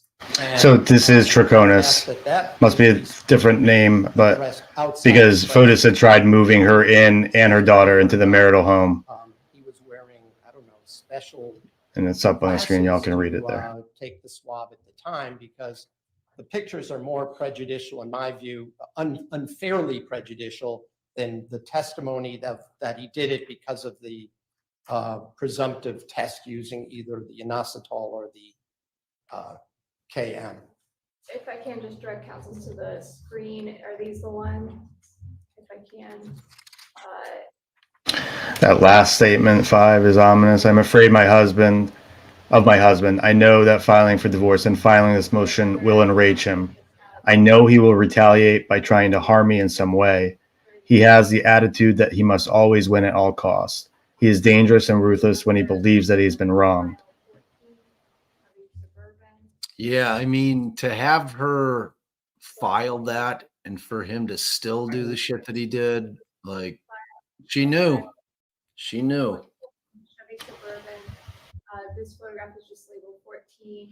And it's always tough, you know, in a contentious divorce, you know, people say and do things that may not necessarily be true, especially when there's kids involved and one or the other is trying to gain an advantage in court. And, you know, they may, you know, so it's like judges have a tendency to take pleadings like that with a grain of salt. You know, it's a little of the, you know, the boy who cried wolf type syndrome, in that, you know, they see so much of it in terms of, you know, spouses maybe exaggerating things, you know, just for effect. And then when something like this goes down, man, Testing showed it was not blood, and these 3 images. It's an aspect of this case that not a lot of people talk about, the family court side, which we think drove him to this, losing access to the children. And unfortunately, what we saw. But it will certainly make the well, it's like with the Adelsons, you know. I mean, it was a huge custody fight. They wanted to move down to Tallahassee or Miami from Tallahassee, and you know, it's like family court shit is the most heated, ugly shit that you can ever look at, man. It's like, it's brutal. It's people at their absolute worst, sinking to their absolute lowest. Like both and sides. It's even worse in this case. There was a disparity in terms of resources Fotis had to keep going to family court and the resources that the Farber family had, unfortunately. So, and that goes with every case typically in the family court system. If you have a lot of money, you're typically better off, unfortunately. So, wasn't it Jennifer's family that had the money? Like they made him the loans to start his business. Yeah. Her father was lending in money for the 4 group, and then he passed away, and that obviously ended when he died, and when Jennifer learned in 2017 that he was cheating on her. So, man, and she had 5 kids total. Yeah. State has it. Yeah, 5. It was, I had asked about this yesterday. She had 2 sets of twins and then wow, one single one. Yeah. Could you imagine that? Like two times, like dealing with like 2 infants, breastfeeding, you know, two babies 2 times in a row. Like that was my worst fear. I have 3 kids, and each time that I was pregnant, when I went to like my first sonogram, that was the thing I was most nervous about. I just don't let it be 2. Yeah, or 3, man. Oh no! Can you imagine triplets? Oh my god. I mean, but you know, it's kind of like one and done, though. You know, it's that's trure. Yeah, and then they all grow up together. But yeah, the first few years would be very challenging. One of the things I have a hard time doing is a lot of times I go back to 2012 in Jennifer's writing, you can already see hints and cracks of problems in their marriage at that time. So Fotis was off doing his jet skiing, his water skiing. She was alone with a lot of kids, and she felt very alone. I mean, in fact, one of her writings was yearning for female friends. And you can tell in these filings that there was a sense of control here. Can you imagine, your family loaning this guy basically everything to run your business and then bringing a mistress home and be like, we're all going to live together in this home that your dad paid for? Like, I mean, the amount of grace that Jennifer and her family showed this man. Dude, what a narcissist. Yeah. Like people are throwing narcissist around too much like these days, but this dude, Oh, he was definitely. he takes the cake, man. Like this guy. And I really think that's why everybody, I've seen it a lot in the chat for the last 2 days. What do you think the motive was? And some people are saying money, and some people are saying the kids. And where you just read off that paragraph from the protective order, she said it in her own words. He feels like he has to win at all costs. It was the fact that he was losing. Not only was he losing his kids, which, a narcissist can love their children. Yeah. But it's the fact that he was losing. And each time he went back to court, he lost a little bit more. First, she got majority custody. And then it came down to he had supervised visitation. So he was losing each time he went in. Which is a nightmare. Like supervised visitation for a narcissist would be like ripping your hair out of your skull type shit. You know what I mean? It's complete control. They're losing all control over everything. Yes. Like he's got to have somebody literally watching him with his kid. Like that must have driven him nuts, man. Oh my God. Oh, it was a knife to the ego. You gotta imagine. Huge. Killed his pride. Man. I think the objection. Well, plus, I mean, how was his business doing? Was he doing well? Say this is the result. No. That's what Nerdy was explaining. That all the money was coming from her parents. Right. I knew to that run the seed business. money. Like even after he got it up and running, like he still needed funding from her father. Yeah. And then all the stuff that happened with the housing market back in the day, he started his business started failing more and more and more, and then he loses her, then loses the kids. He just lost everything back to back. Oh, Dizzy, my girl Dizzy said he was in serious debt, $7 million. I think a lot of for their foundation, it is in file 14 out of 15 for a reason. As Your Honor can see through the many, many photographs that the state intends to introduce, that there will be a lot of testimony concerning what was found in the garage, as well as Detective Riley's reasoning and his training experience and his determination. I'm not simply going to put the photograph up and have it conveyed for what it is. There will be a foundation for it. Perhaps we should wait until that time is at hand, I guess, for that determination. And what I will do is just mark before those pictures come up, and we can do an offer of proof outside the presence of the jury with Detective Riley on the stand. Okay, the court would prefer not to have the jury keep going out this afternoon. So if we can go back to the other 12 and 13. So that's where we are at this point. Yes, Your Honor. And actually, can I? Your Honor, just for the record, if I can also, this is on a side note. Apparently, even though the TV is off and it is something not being streamed, I know that this is something that is live streamed. The ID issues that are seen on the camera feed are still being shown. So the whole point is the jury doesn't see it off of the screen. However, it is being still live streamed, the ID issues. So that apparently is something we did discover during the break. But I want to make it very clear that the screen behind the jury has been off, and we will ensure that the camera or the video camera on the side is off as well. Thank you. This before we put up is now back on the screen is 12 and 13. I will leave the video in front of Detective Riley down until Your Honor indicates I can put it back up. The judge looks like he's looking right at us, right at the camera guy. I don't know if they were supposed to show that. Were they supposed to show the streamers the evidence? What's the problem with that, Bob? Well, it depends. If it's sensitive in nature, they may have decided ahead of time that they're not going to stream it to the public. I mean, that's not unusual. I mean, think about like Murdoch. We didn't see any of the graphic crime scene photos at all. So they'll typically decide that ahead of time. Like when Koberger starts, like we're not going to see any of the graphic imagery. Correct. And therefore, this witness cannot testify that that image fairly and accurately represents what is in the image at the time he was present. That's my argument. And the state's offer, Your Honor, is with respect to the what's at issue is the markings on the garage floor, a small mark named on the measuring document that either Detective Riley or one of the other officers actually put down there does not make the document move at this point. The court's view is that. Well, I make a motion that Eva plays that lawyer in the made-for-TV movie. Then I mean, seems like a no-brainer. I second that. Seconded. I'll do it. I'll do it to go up against Shoehorn. Motion carries. Motion carries. I got the Morgan Freeman voice for the judge, so I'll play him as a cartoon.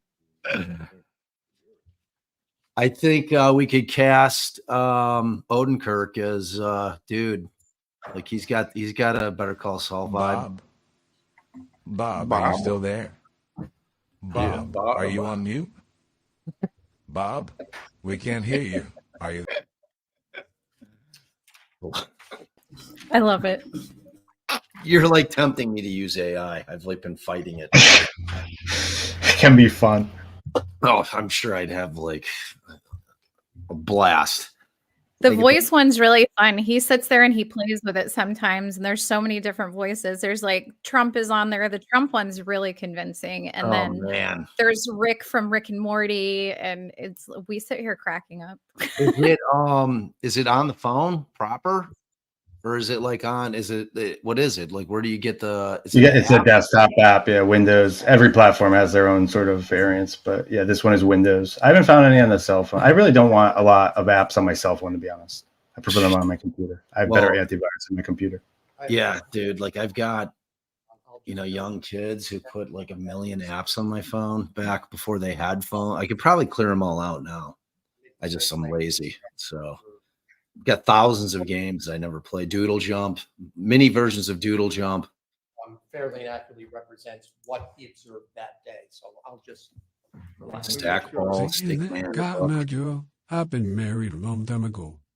Oh, excuse me. Get it from Detective Riley. Sir, do you recall what day those photographs were taken? Yes, these were taken on the 27th. The objection is overruled. This states 9 file 6. Yes, sir. States 9 file 6 will be admitted as full. Thank you. May I approach the witness again, Your Honor? I can. Again, states 9A. Sir, if you could take a look at what's been marked as file. There's no way this trial is going to be 6 weeks if Shoehorn keeps arguing every single nitpick detail like he has the last 2 days. I mean, typically, like in the beginning of a trial is where you get like real heavy, the foundational witnesses to get all of the evidence that they plan on using throughout the course of the trial. And so I think that this will ease up like as we progress. But like right now, she's using these cops to get all of these pictures in that she plans on using down the road. Because like once they're admitted, she can freely use them. You know what I'm saying? But they have to get them into evidence first. It's a grueling process. It's a grueling process. Items look like on Travis says, can you ask if court still starts at 10 a.m. in Connecticut? Is that what time they typically start, you guys? Like 10 yeah, they tell you to get there at 9 a.m. So court doors open at 9.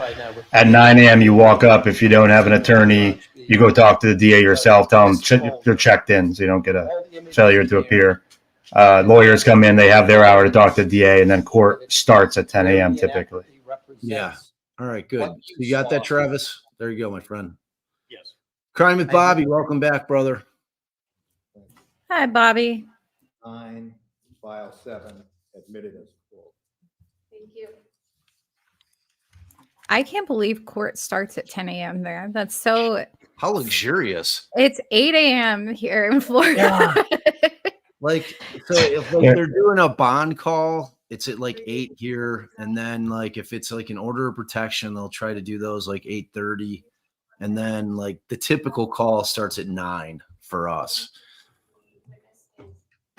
I know the Connecticut courts pretty well because I've been in and out of them, Bob. But I thought I knew them pretty well one time. And like I know, like you're good, like walking into court 1:30 in Connecticut. Like you could check in at 9 and then walk away and come back. And I did that one time, and like I walked into a completely empty court with just a judge sitting there signing. He's like, "I just signed your rearrest warrant, Mr. X." I'm like, "Oh, my bad." He voided it, but I never did that again. I wait, but you actually learn a lot, like sitting there for 3 or 4 hours about the process. You see so many different cases. Yeah. Especially in Connecticut courts, you could see anything from what you just said, a protective order to murder. I mean, it varies on a day-to-day basis there. So. Definitely, man. It's like any courtroom you're going to learn, it's like, it's just what I learned kind of like the structure of like a portion of my podcast is I'm always trying to teach people the process, because people that love true crime content don't necessarily understand the legal process, beyond once the arrest takes place. So, and I learned that from my clients. Like I'd walk out, we'd just go in for like a status hearing, and the judge would say what they're going to say, and I'm saying what I'm going to say. Oh, we need a continuance for this and that, discovery, blah, blah, blah, blah, blah. And then the person, my client would be say, "Man, I literally didn't understand one word that anybody said. Can you tell me what happened?" And they were standing right next to me, So at that point I realized, we have to translate these images, for including lay the people one that just aren't hearing the language all the so time. they actually represent what you saw that evening, including whatever measuring devices are depicted in them. Yes. I have no objection to this folder. Stage 9, file 8, admitted as full. Thank you. Sir, if I may.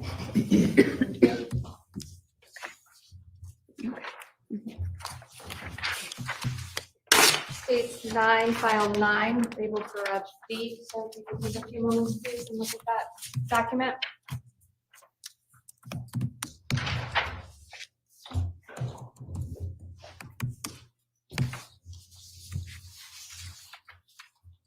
So you guys following Delphi at all?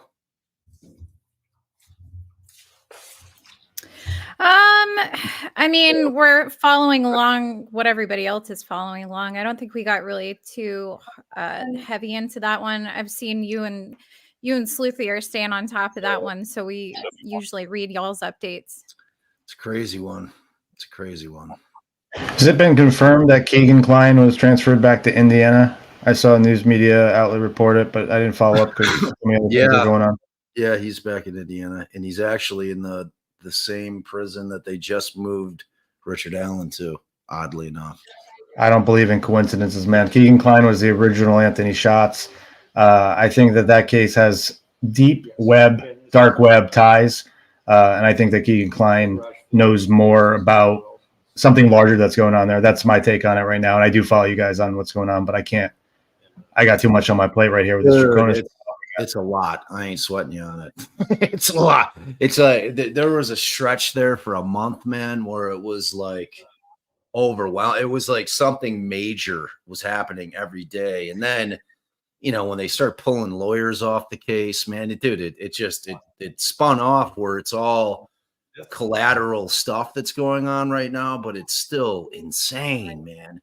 So, it took some really wild turns, like quite a few times. It really, like the closest case that I could think of is actually the case that Allison and I tried, which was Garcia in Omaha. Same crazy shit. They kicked Allison off the case. We were filing interlocutory appeals. It was insane, man. It was like the state was just driven to, really prosecute our guy, and it was, they would stop at nothing. Like, it was unbelievable. Filing sanctions against Allison, saying that she was like, trying to You're tamper saying with the stripper witness or the exotic dancer witness. It was crazy. 1 was taken on a different day than the others that are in this image. That's right, Fofa. Subfolder, I mean. Yes. And what is it about that particular image that you realize was taken on a different day? I recognize the exhibit, sir, and I know that I seized that exhibit on the 25th. When you say exhibit, just because it's not shown yet, you're talking about somebody wrote the word exhibit number and a number on it, right? Correct. That's in the actual photograph. Yes. And there seems to be some kind of green material to the left. Do you recall seeing that when you were there on the 25th? Yes. And there seems to maybe be some curly thing that might be a piece of hair just above where the little measuring device is. Do you recall seeing that? Yes. And you were present for the other images as well on the 27th? The rest of the ones in the subfolder marked 9? Yes. And they look exactly the way or that you recall them appearing, that the image appeared that's shown in these photographs, correct? At some point during the processing, yes. While you were present, though? While I was present. All right, no objection to these images. Stage 9, file 9, admitted as full. Thank you. If I may approach again. Thank you, sir. Got to give it to Schoenhorn. He's crossing all his T's and dotting all his I's at least. One picture at a time. I mean, it's a grueling process. It's a grueling process. Moments, please, and review that document. Yeah, I mean, it's like a strictly circumstantial case. So, I mean, you try to chip away at what you can from the defense side. And, I mean, it's like, this is like a death by 1,000 paper cuts type case for the state, It sounds like they have a couple of really powerful pieces though,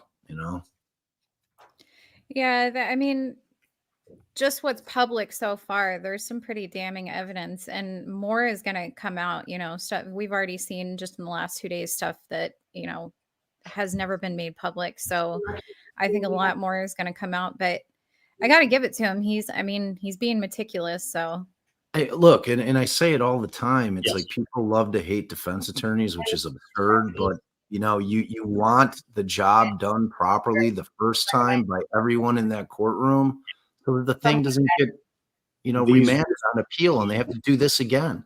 You want it done right the first time. everybody hates defense attorneys until they need one. Right. Or until they listen to my podcast and know what the fuck we really do. Then they know. That's right. True. It's true. Like people are like, oh, the prosecution cops are heroes. I'm like, oh. Not always. Well, we defend the Constitution. You look at the cops and the prosecutors. They're the government. I think people forget that a lot of innocent people have spent time in prison, have spent a lot of time in prison. I always try and remember that.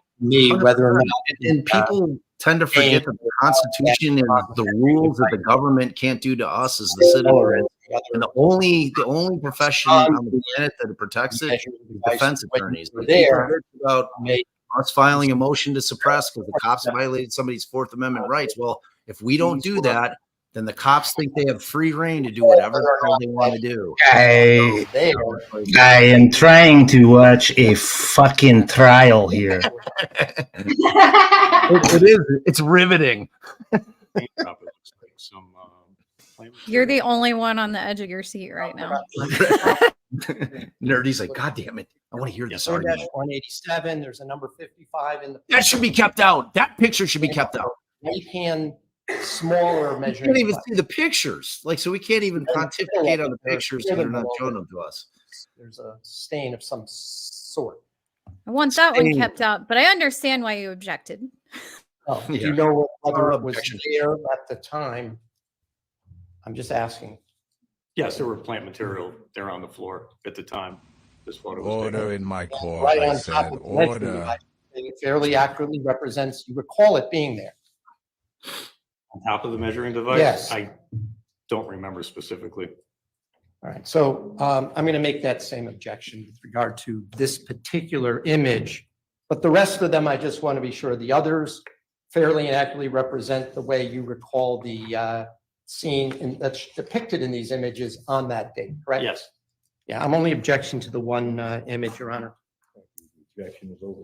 Glad they gave him a 14-inch Vizio LCD. And admitted as full. They got that thing for like $37 at Walmart too. It's like up the game, man.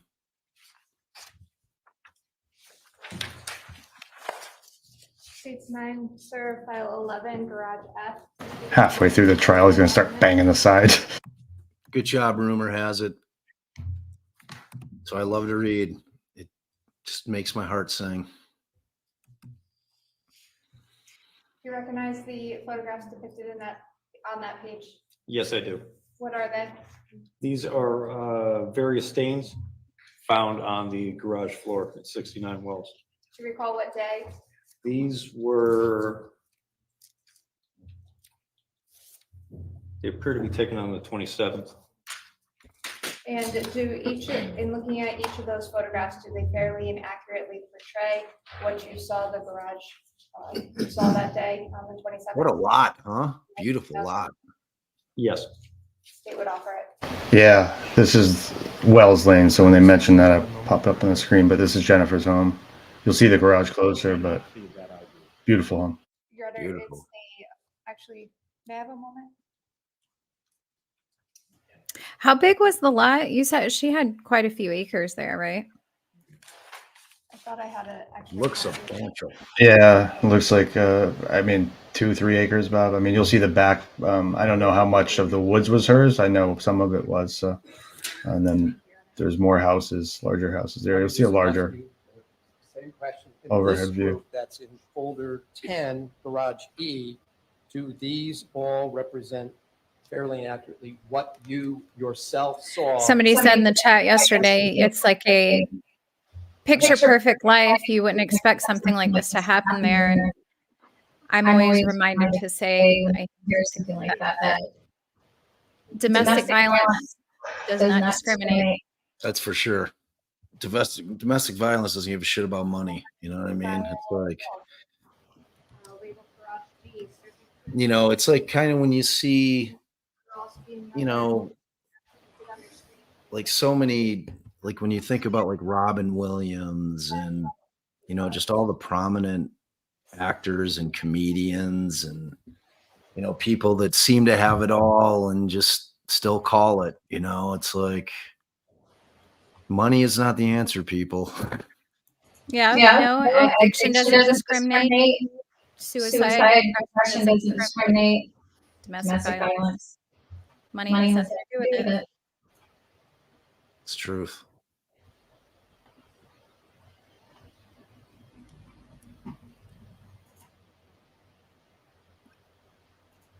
This poor cop. He's up there like, oh my God, this guy. It's like, what does this guy want me to look at again? Yeah, I took this picture. Yeah, there's some spots there. I think that was my fault because while she was talking, I was not muted. So Oh, nice job. Even turn your input on your blue mic a little down. The input gain, turn it a little down because you do have a crackle anyways when I'm not. I'm down, but I'll adjust my volume. Hold on. You recognize the photographs depicted both on the screen in front of you as well as the document? Hey, I think Ariel. we're both a little loud right now. You recall? You guys sound magnificent to me. Well, Eva, you did have that echo, but that, I blame Nerdy for that. Yeah, it's the audio because he turned the audio up on the stream. So I think what everybody else is hearing is probably a little different for us right now. I was starting to wonder if I had it running in a second. Like that's like the kind of shit I do all the time. Like I'll have my stream running somewhere else. I'm like, why do I sound echoey? It was my fault. Eva, I wasn't muted while you were talking, and since we're so close to each other, just coming back. But yeah, sorry, I was like vibing. I'm setting up Teams meeting for next week, like in the background. I've never covered a trial, Bob. We usually do shows, as you know. So typically we'll do an hour show. Dude, I'll happily jump on a couple more times if you want, man. Like when we really start getting knee deep into this thing, I'll happily hang with y'all. Yeah, we'd love that love it. because I'm just going to ask you. at some point I'm going to be traveling there for the verdict, maybe sooner. So we'd love to have you. I love boots on the ground, man. You were present when all these items that are shown in these particular. Yeah, this is killing his ADD though. Normally we sit down and do a show and he's like he's doing like 7 other things over there. I'm able to focus, but he's got to keep himself occupied. Yeah, I've got, well, like, so my typical setup, you know, I've got the other screen where I'm putting documents and all my whatever I'm running up, which was it's still a learning curve for me. I'm getting better though. Like, I'm surprised. I was concerned. So were about you my tech present when ignorance. somebody put these red strings down? Were you there for that? I was there during that process, yes. Were you there when this picture was taken, which shows the process being completed? Yes, I saw the completed product. You did see that? Yes. All right. Were you there when they put the red strings down? 9, file 12, admitted as full. See, like, all he's doing right now is, you know, like, he's attacking. States 9, file 13. Like, it would be better if we could see the pictures. You know, he's attacking the authenticity of the pictures and whether or not they. Ooh, my mail woman. Wow. For real, she's out in the shit, you know. What are they? These are photographs Rain, of sleet, or snow. Yeah, the for real. floor of the garage. And I'm taking a look. Her attorney has tried playing games since the beginning. I mean, not games. I mean, admittedly, he's getting paid to do his job. They tried changing venue to Hartford, which is about an hour away from Stanford. They've tried suppressing evidence. They tried suppressing the alibi letter that was written. They've had a lot of time here to file a lot of motions. So as annoying as he sounds, it sounds like he's done a thorough job. I mean, right. He has to do all that stuff. Like, he has to, you know, because it's like those are the things when you see on appeal, like when they're filing and saying that defense counsel was ineffective because they didn't do this, they didn't do that, they didn't do that. It's like, it's our obligation. It's our ethical duty to file everything that as long as it's not frivolous, you know, it's got to be filed. You got to do the work. You know, it's like, that's why the process takes, like, people are like, why does it continue to get? Well, it's because it takes forever. Like, this isn't the only case on this judge's docket. He's got a ton of cases. So they're trying to manage dockets. All these lawyers have other cases. It's like just a long process. And every motion that needs to be filed has to be filed and litigated. Yes, that's the way the coverage begins. He filed quite a bit, but that's what I said. I'll give it to him. He's going one drop of blood at a time, one picture at a time. At least he's being meticulous. I think he's doing a lot better than he did yesterday. He kind of lost it yesterday, but he seems a little more composed today. I think, you know, like I said, it'll pick up. The pace will pick up as we move along. Like this is kind of the ministerial type portion of the trial where you're trying to get things into evidence and getting everything set up so that when she's ready to roll, when she has other witnesses on and she wants to introduce a picture, you know, of a crime scene and ask somebody something, it's already been introduced into evidence. Like, he's got to get in, you know, how they collected, like, the note, like the script, like how they got that in. She's got to get into evidence before she can approach anybody with it and be like, okay, you know, like, I need to look at this. Yeah, it makes sense the way that you explained it earlier. It's just laying the foundation right now. Yeah, It's the foundation, you know, and then they're authenticity going to and build foundation. the case on it. Yeah. When you were there, or they moved? Travis, I used to live in Middletown, Colchester, and Windsor Locks, Connecticut. Eva has been a Floridian her entire life. I moved to Florida and got sober here in 2020 and stayed. But they were relatively in that same position. You're welcome. So relatively in the same position. Correct. That's true. Stayed for a good reason, yeah. States 9, file 13, admitted as full.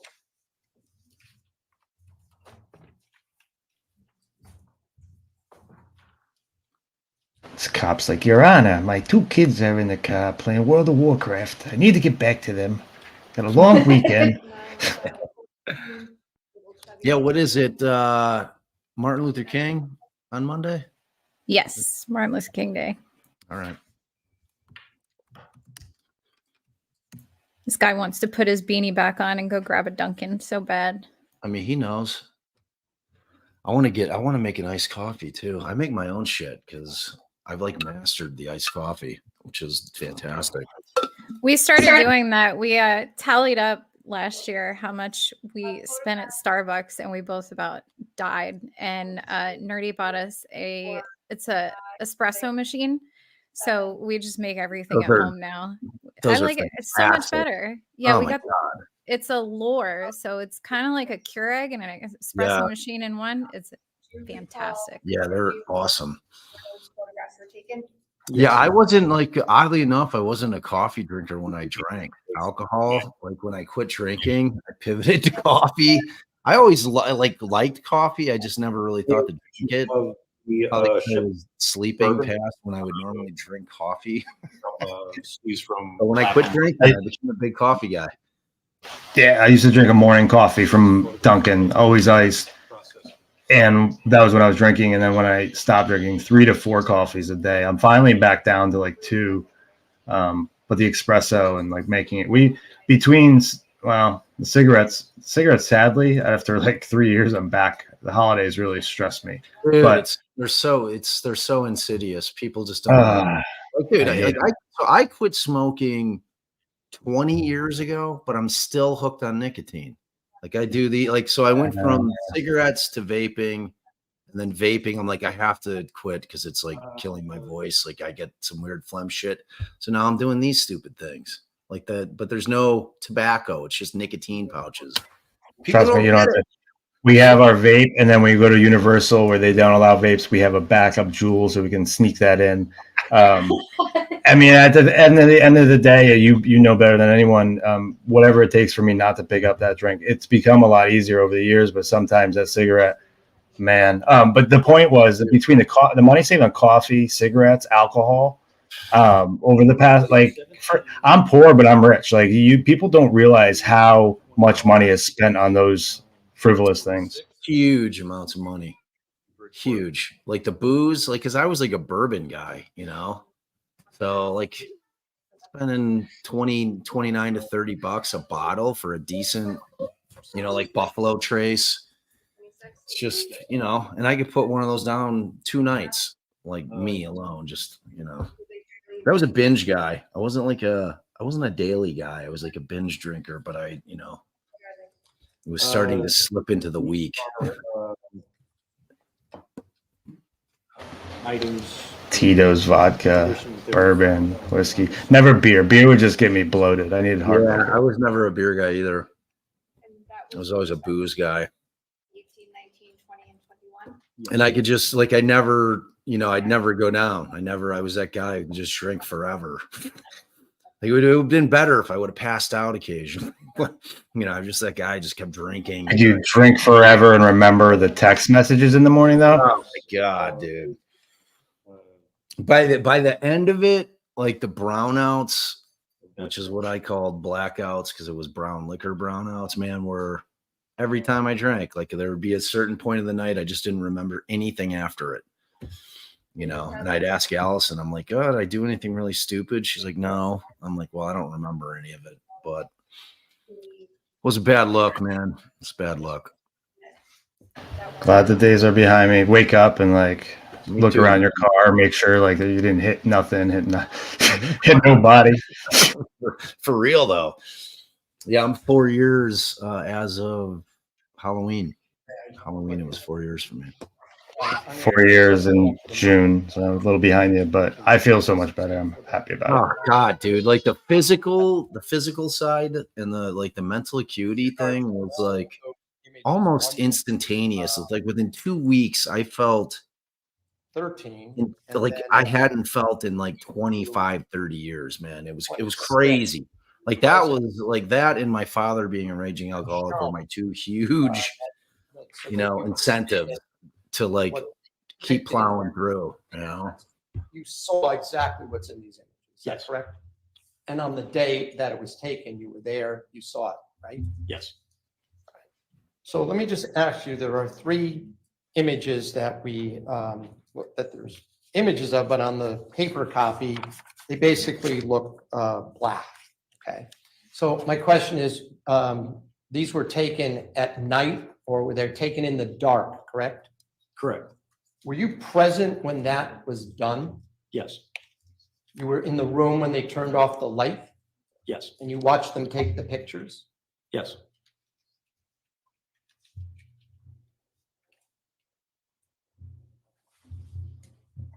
Those particular images were illuminated with a black light. You can see some of the tweets going down right now. The state has yet to be able to discuss or show any evidence to the jury because each time the state presents to the witness, the defense objects and discusses audio, asking the exact same questions as before. Public feedback there.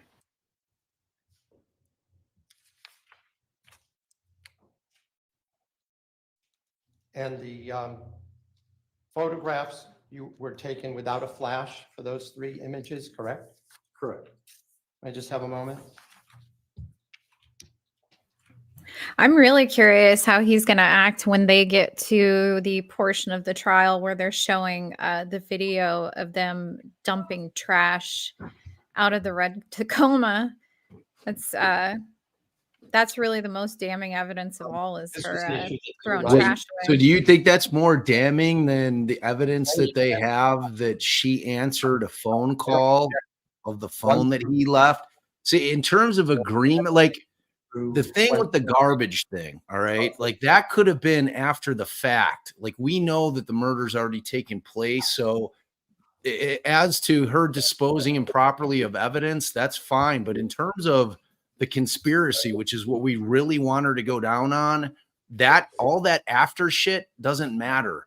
That phone call where she answers his phone in order to establish him an alibi, to me, from what Nerdy said, is the most powerful evidence that I've heard. And you got those, what I'm saying?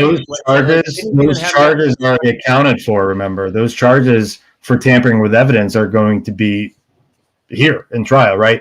And tampering with evidence is throwing out the evidence in Albany Avenue, but not planning a murder. And so he's making a delineation here between the two. That yes, it adds to the compelling story that she was involved here, but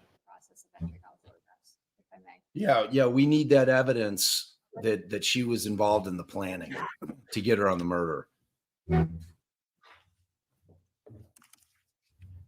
Dude, you didn't back into the driveway. Sir, state's 9. No, it's not. Yes, it is, Dad.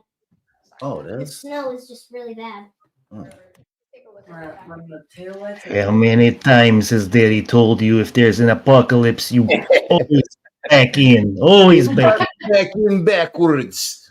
Otherwise, you rip bumper off. Love you. Have fun. Can I see photo 13, please? Are you going to build a snowman? I'd like to see one. I built an igloo the other day. You built an igloo? It's pretty crazy. Aw, where'd you do that? Mars. Are you guys hanging out in the front yard? Why don't you like put the dog's harness on and let him hang outside? I know, but what are you guys going to go do? Sled? Why don't you bring the dog out so we can frolic? Sir, do you see the photo? You sound like Nerdy. Anytime our kids go out back, take the dog with you. Yeah, take the Let's go dog. Like you begged me to get the dog, promising you'd pick up the poop and walk the dog, and then you don't do any of it. I preach, dude. Gospel. But I do love the guy. I fought it for so long. I've always loved dogs. I'm like, I have 4 kids, man. It's like having another kid. You want to go somewhere, you got to board the dog. It's like a whole thing. The only reason we have a dog is because of Nerdy. Since my children were born, vehemently against getting a dog for the same reasons. I like to travel. I like to just pick up and go when I want to go. Right. And it's a whole process. It's but a whole thing. He really wanted a dog and he kept on and on about it. And the kids wanted one. And I was like, all right, fine. I love this guy too, though. It's like it took me like my older kids were begging, and I was like, nope. And then my 17-year-old, she moderately begged, but she wasn't like as incessant as Scarlett.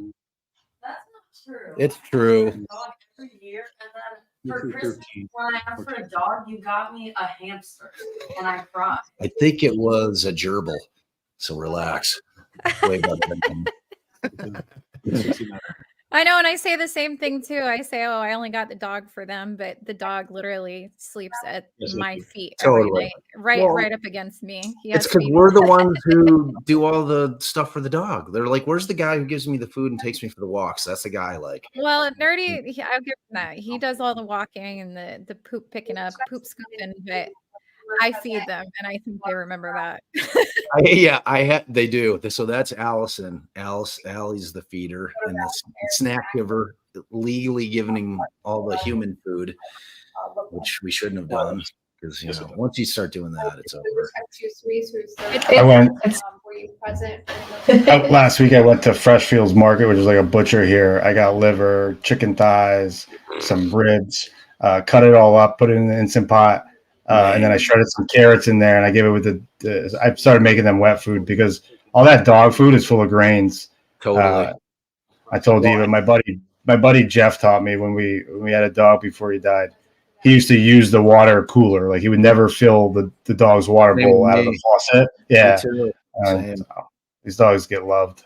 Yeah, ours too. So Allison did research. So we buy the only dog food that we could find that had no grain in it.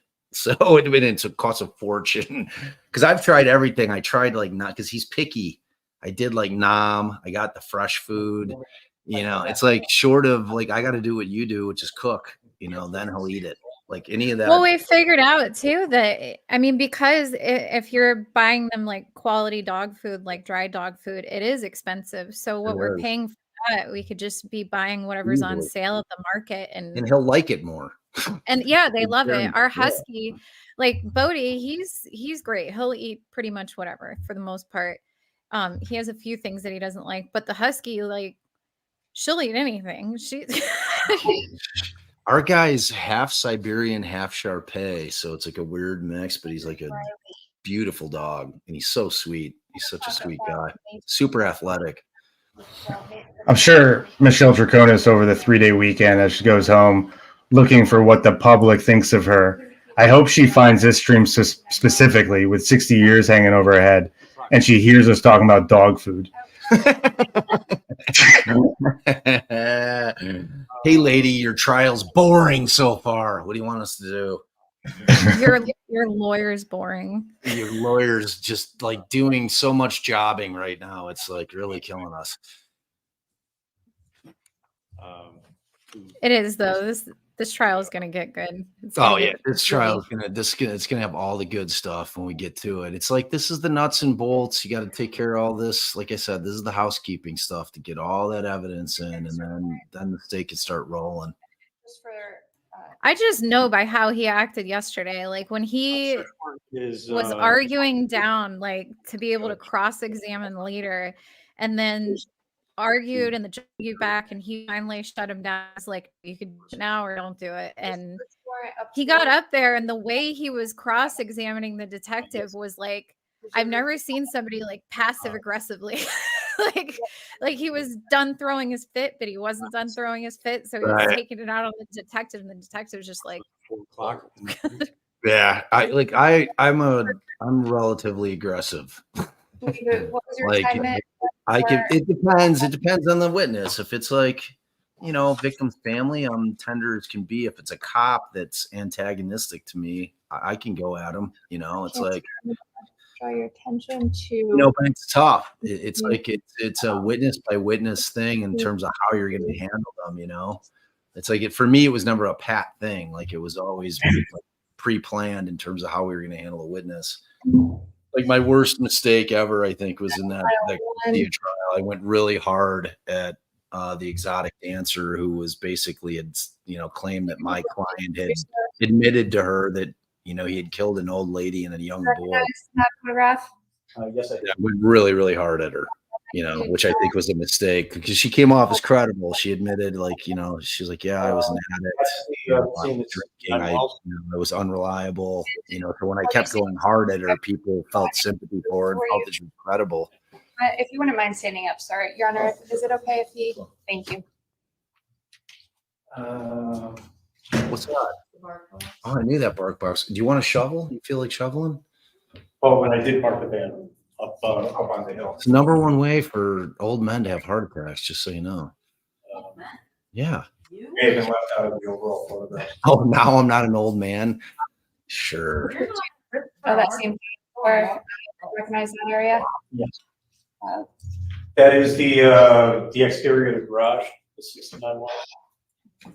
And is this what the exterior of the garage looked like the morning of 5/25? That's as we found it. That's as you.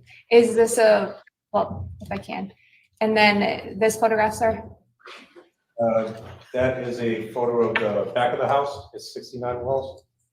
Look at all those naked windows, Lori. Man. A little bit ago about taking swabs off of doors. Is that correct? Yes.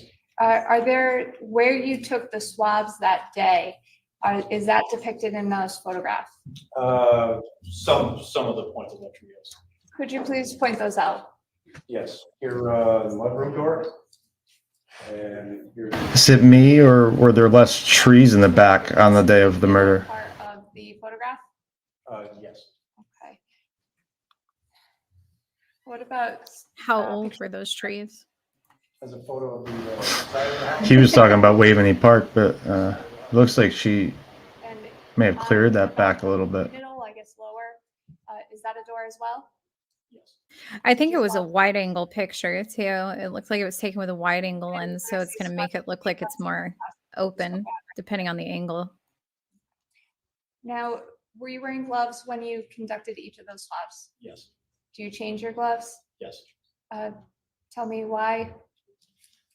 Because we're looking for minute quantities of biologic material, and we didn't want to contaminate it with that foreign biologic material. How often would you change your gloves? When conducting these DNA swabs, after every sample. So every time you swabbed a item, you would change your gloves? Yes. Okay. Did you have any other protective gear on? I was wearing a face mask. And I'm actually going to go back to the first photograph, sir. If I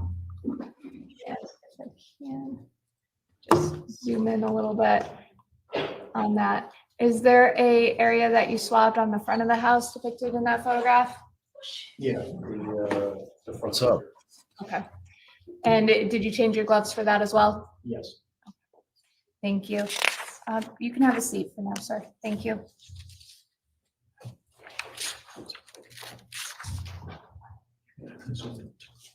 Oh, Objection. all right. Now, on that day in This is boring. 2019, you were the evidence officer. Is that correct? Yes. Okay. Can you again just explain what that means? So it was my responsibility to identify items that we were going to seize and ensure that they were documented properly. Any kind of measurement that needed to be taken was taken.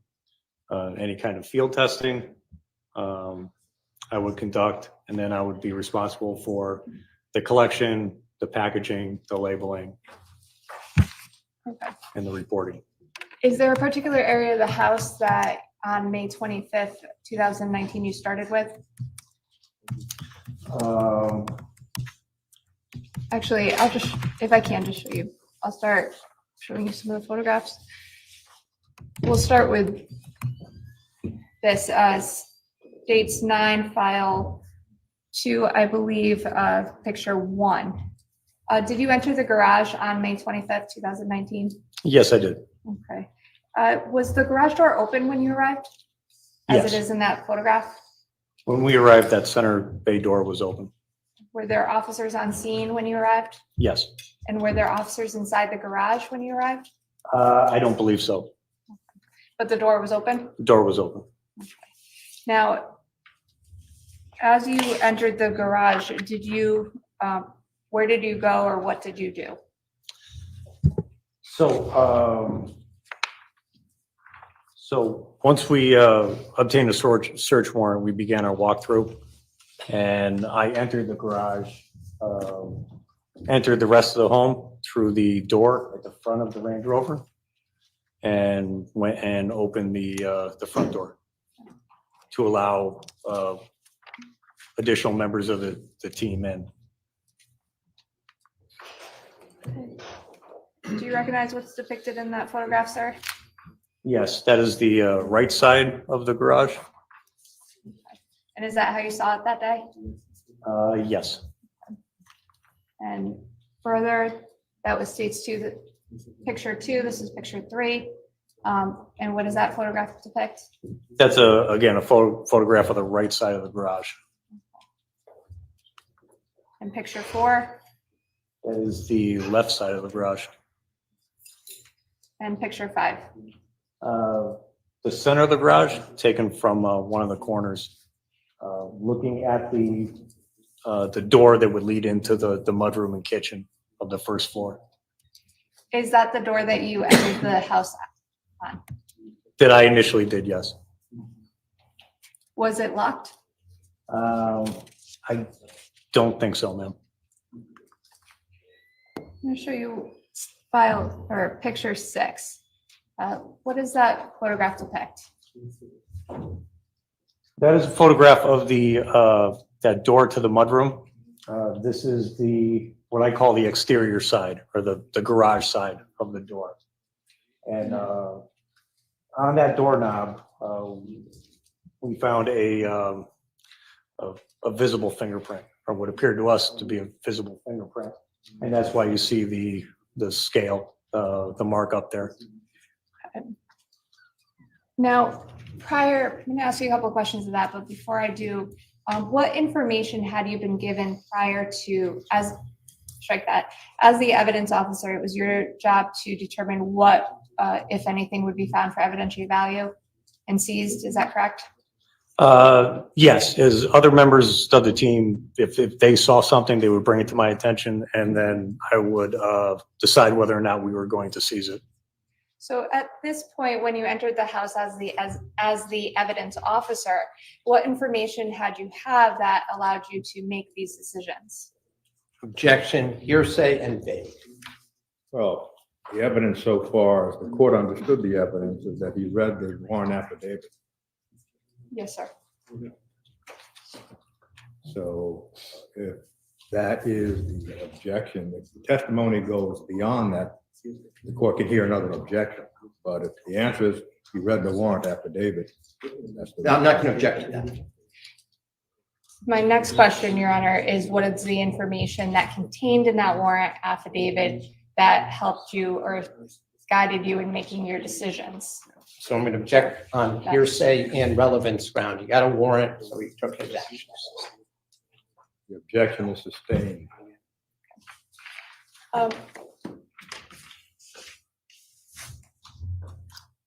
If I can, Your Honor. Sir, why were you there at 69 Wells that day? Objection asked and answered. Well, at this point, it becomes preliminary. He was involved in a missing persons investigation. That's preliminary. It's already been established. Okay. Now, I'm going to draw your attention to the photograph right behind you, sir. Photograph 6 on, I believe, file 2. Now, I'm going to scroll in if I can. Do you see that marking or that measurement? Yes. What is it? That is how I would designate what was going to be seized. I would, assign it, our version of the exhibit, we call it an exhibit. That's the EX. We'll give it a sequential number. I said that earlier, P. Fox. We need to have a tally going for how many objections. For label, or we'll drop one of those, plastic tents or placards with a number on it to denote it. And so why did you give this number a designation of Exhibit 12? Because on this side is pretty clearly visible a fingerprint. And then on the reverse side of it, we saw what possibly looked like some blood-like stains. So, I mean, given what we had seen in the garage during our walkthrough, we found that this was probably a pretty valuable piece of evidence. Couple of questions. Can you see, well, you indicated a fingerprint was visible. Yes. Was that? If you guys want to read notes on this case, you can go to the website nerdbird.media. No, There's, I it was think we already clearly said this visible. earlier, but there's Could you a see whole it? timeline, a very detailed timeline with fantastic notes up there. And then our live stream from not last night, but the night before, we kind of did a read through of the Exhibit 12. What arrest exactly? warrant, so that'll catch you up too. I guess that's not a good question, but is the Exhibit 12 the fingerprint, or is it the doorknob, or is it the door that it's on? Well, this is, it was my intent to seize the entire doorknob. So Exhibit 12 represents the doorknob. Okay. Did you seize the entire doorknob? Yes. Well, the question the court has, counsel, does that include the plate behind the doorknob? It's a link in there to a video with Kent Mahoney screaming. He was also charged with spousal rape. There's a typo there. It's Michelle's, obviously, but me and Defense Diaries can't type today. That is the doorknob after I. It's every day of my life. It was super glue, cyanoacrylate. And this was taken in the van prior to final packaging. Okay. If you could walk me through, please, pretty much everything you said. How did you seize it? We'll start with that. So again, I donned new gloves, wore a face mask, and very carefully unscrewed it from the door without trying to disrupt either the fingerprint or any of the apparent stains on the interior side of it. Prior to doing this, I had set up a small fuming tent on the van. And this is a small device that we use. We secure the doorknob inside that fuming tent. Once I removed it, we put a small hot plate with a small amount of super glue or crazy glue on that hot plate. It creates fumes inside the plastic tent, and the fumes polymerize or kind of cement that print in place. So there's no chance of it being destroyed inside of the box that I eventually secured. So it can get to the lab in one piece, and the lab can examine it. How long did it stay in the super glue tent? Usually I'll set a timer for 10 or 12 minutes, and I'll just start checking it. It really depends on the item itself, the humidity. I keep a close eye on it because like fingerprint dust, if you overfume it, you'll destroy the print. And how do you package it after the fuming is done? So after this was done, I secured it in a cardboard box with zip ties. Was it given any kind of evidence number? Yes, we designated it as State Police Exhibit 12. Now, with respect to State Police Exhibit 12, is there also a number that is given to the exhibits to delineate it in association with the case you're there for?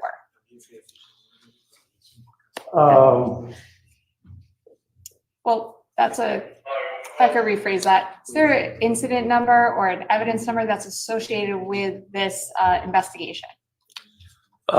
Yes, there is, and that's that's where a little confusion comes in.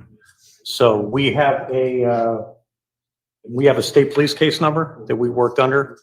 Initially, this was going to be simply an assist to New Canaan. All of our numbers, or all of our exhibits are just numbered sequentially from 1 to whatever in order. Those are our numbers. That's for our documentation purposes. The intent was to turn these over, all of our exhibits over to the New Canaan Police Department. And usually the local police departments will put their own evidence labels on it, which could have a different number. Again, it's just a tracking number for the individual departments. Then once it gets to the laboratory will assign it yet another number. So, Now, you mentioned that this was originally an assist to New Canaan. What does that mean? Again, New Canaan asked the state police for assistance in this missing person investigation. We do that on occasion.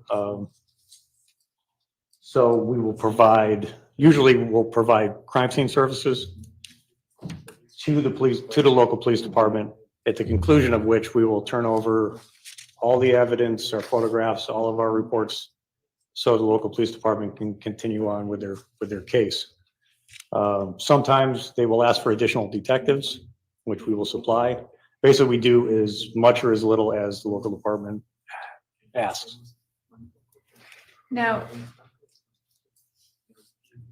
by the way, with respect to photograph 7 behind you, do you see the fingerprint that you were mentioning on this? If you can stand up, please, and go towards the screen. Here, You can see it here, this, it's not a very clear picture, but that's the area. Okay. So this smudged area in the center. Thank you, sir.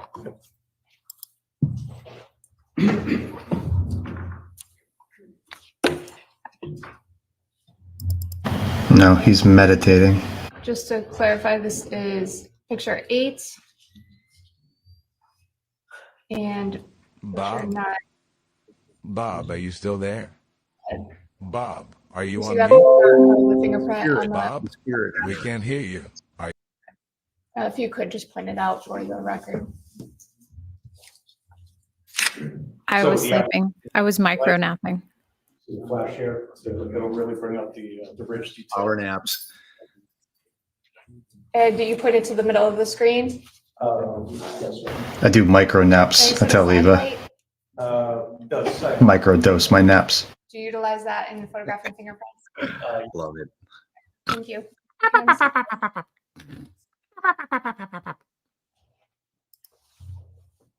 He really does. I've never seen anybody that can just Yes, I choose do. when they go to sleep. I can't do that.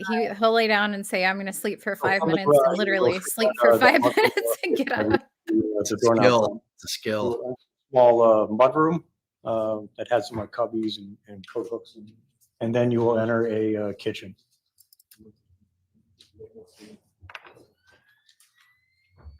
Is that the mudroom that you were mentioning? Yes. So you see on the left-hand side of the photograph, that's the mudroom door. And what is that? This is states, I guess picture 2. That noise in the background every time they change the slide is That's killing me. Growing up, we didn't even have enough bedrooms for everyone. These people have mud rooms. Room just for the mud. Where does that lead to? I believe that leads to the backyard. Is that a door that you had swabbed for the handles that you were talking about earlier? Yes.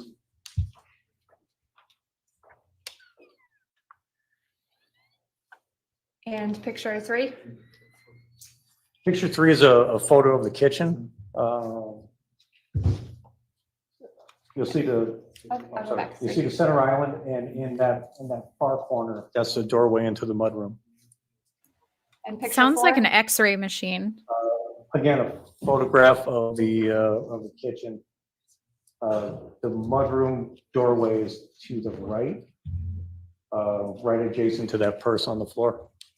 Speaking about the purse on the floor in the bottom right, did you take any action with respect to that No, purse? I'm not napping. When I'm tweeting or looking at my phone, it looks like my eyes are closed. See? Somewhere during processing, we, Oh, that time I actually fell asleep. Sorry. for any items of evidentiary value, we laid everything out on the dining room table that was in it, photographed it, documented it, and I believe we seized it, not on the warrant, but for safekeeping, and turned that over to New Canaan. Did you, with respect to picture 5, is this what you were talking about? Does it depict the contents of the purse? Yes. Did you do that? I assisted with that, yes. And picture 6? Again, just another view of the purse contents. Now, with respect to picture 7, do you see on the bottom right, there is a number 13. Do you see where I'm speaking, sir? About? Yes, ma'am. Okay. What is that? That is a paper towel roll that we examined, and we found what appeared to be blood stains on it. Now, did you put the 13 down? I did. Okay. For purposes, what is that called? We call them evidence placards. So Eva, you're mentioning it made more sense potentially to have older blood in the garage. This starts building a picture of something far worse, right? Paper towels with blood inside the house. The paper towel rolls right next to it. Yeah, this is important because the nanny said that there were several rolls of paper towels missing. So they're leading up to that now. That's interesting. Like a nanny would know, you know? And I'm actually going to show you Oh, buddy. 9. Actually, I'll go back. I'm sorry. See, it's picture 8. Upon looking at that, I guess item 13, the paper towel holder or paper towels, you indicated there was a blood-like stain. Is that The same reason that she has a mud room, Lori. It's was bougie people thing, I think. Upper part and on the inside cardboard Bougie. paper towel roll. Who found that? I did.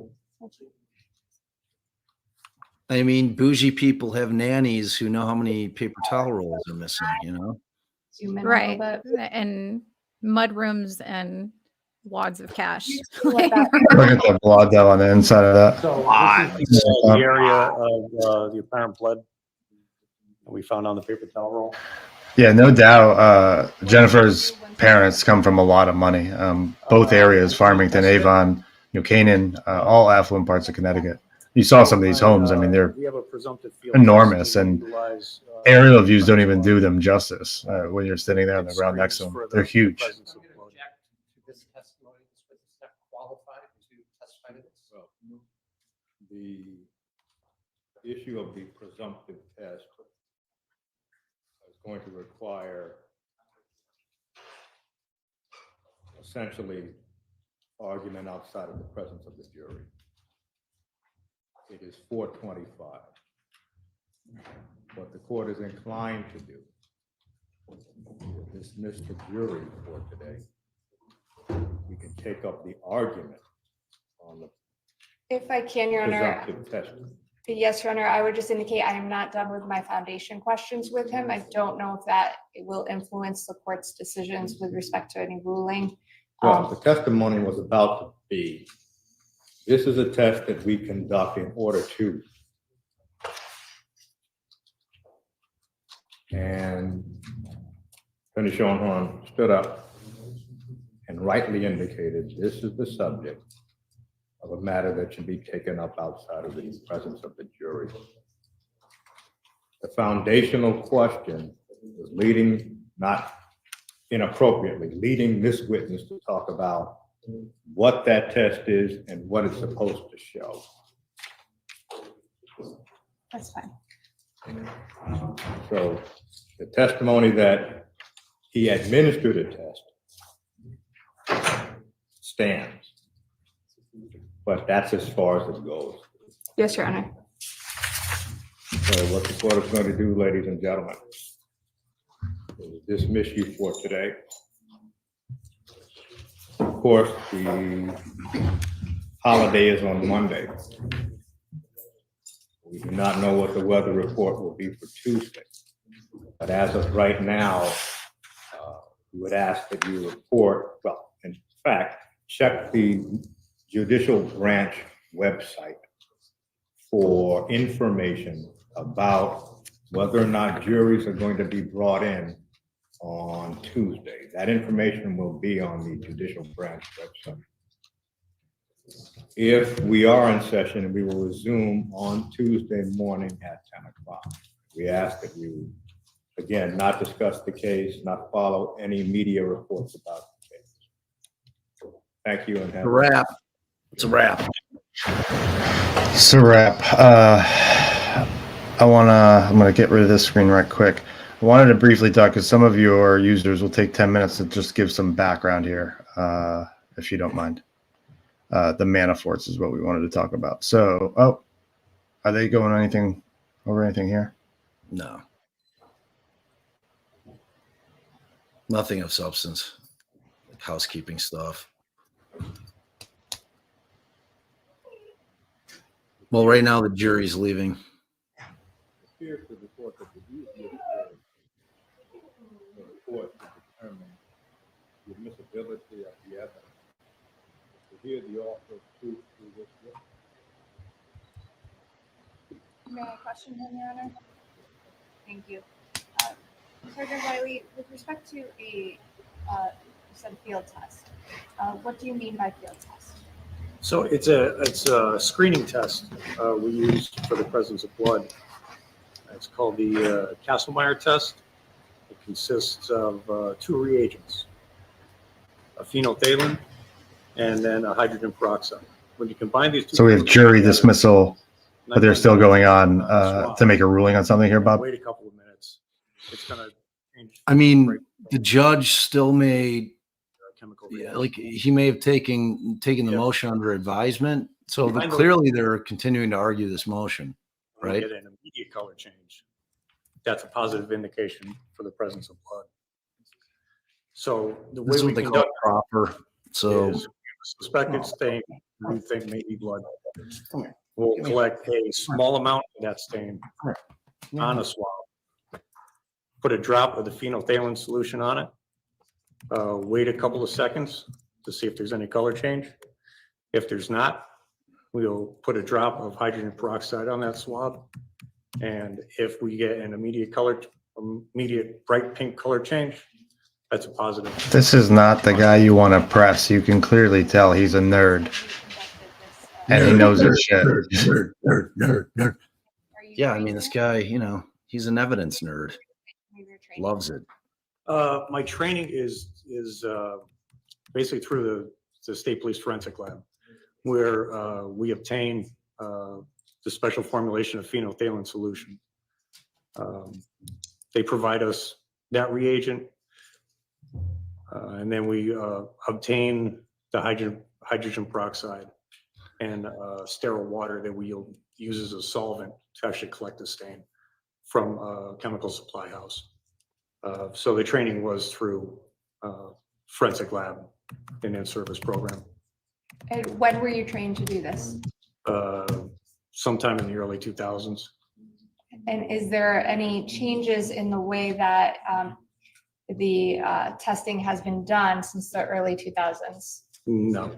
Okay, and is there any, do you continuously get that, the items and the, I guess the reagent, what is that issue or what causes the change? A reagent is just a fancy name for a chemical. Okay, do you get that directly from the Connecticut State Lab? Yes, I do. Now, what exactly is, if you can just explain what the results of that mean, the test?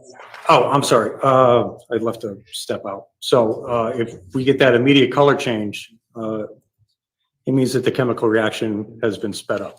So it means there's a catalyst present on that swab where we combine the chemicals. That catalyst that we're looking for is the hemoglobin component of blood. And does that state whether or not, or tell you whether or not it is blood, or what type of blood, or anything in relation to that? It's a positive screen for blood, so it leads us to believe it is blood. However, it won't screen human from any other blood that contains hemoglobin.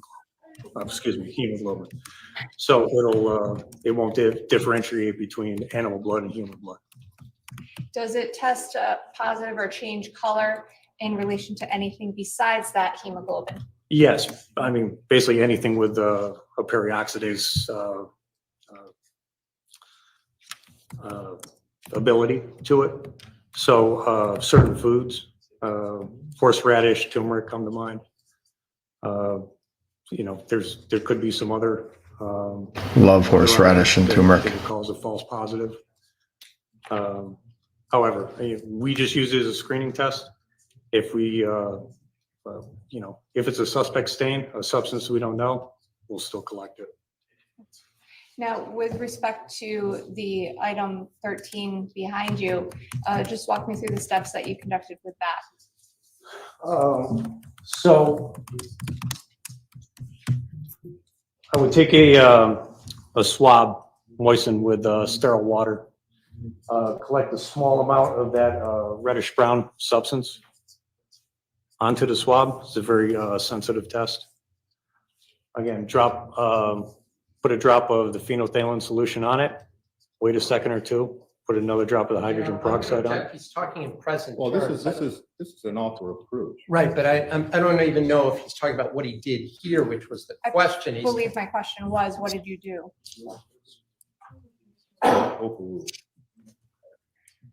And After waiting a few seconds, I would. Overruled. I did put a drop of the hydrogen peroxide solution on it, obtaining an immediate result, positive result, that bright pink color. I noted it as such. Then later, I packaged the roll of paper towel and noted the positive field test on the evidence label.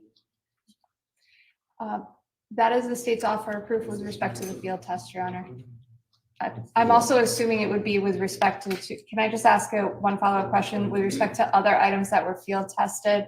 Did you keep that day on May 27th or 25th, 2019? Is it the same process that you just testified to? Yes. Okay. Nothing changes based on the substance or the item that you're testing? No. Okay. Oh. The court has a few concerns. First is the phrase positive indication. Now, as the court understands the explanation, there can be a positive indication for other than hemoglobin. So the term positive indication by itself, the court is understanding the testimony to mean positive indication for blood. So just to say positive indications would be misleading. As the court understood the testimony, even radishes can render a positive indication. Radishes. Secondly, the court is concerned about the... And turmeric. Don't forget about the turmeric. Yeah, Travis had a whole laundry list of things that cause positive. That phrase to mean false positive. Oh, man. What are you doing? Otherwise, if there's the hydrogen peroxide applied and it immediately turns colors, that's not a false positive, that's just positive.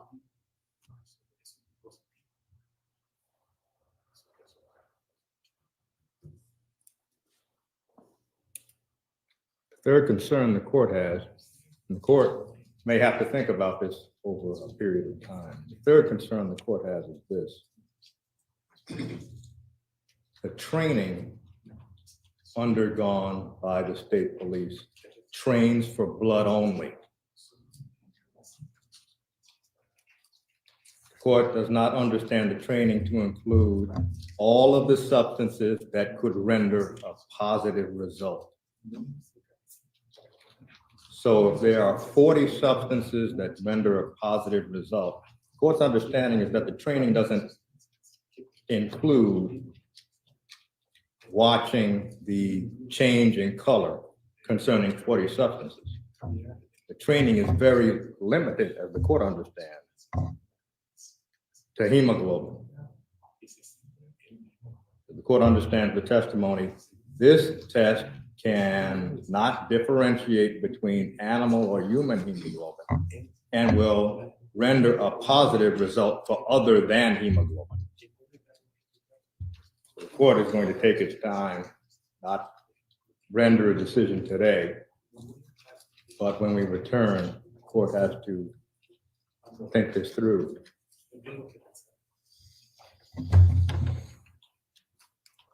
On certain matters, the court plays slow pitch.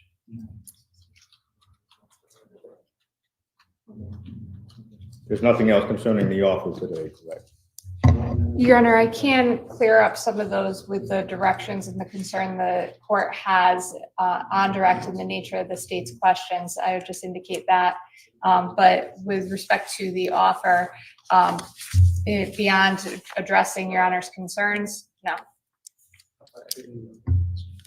So it is unlikely that we will forget where we left off when we reconvene on Tuesday.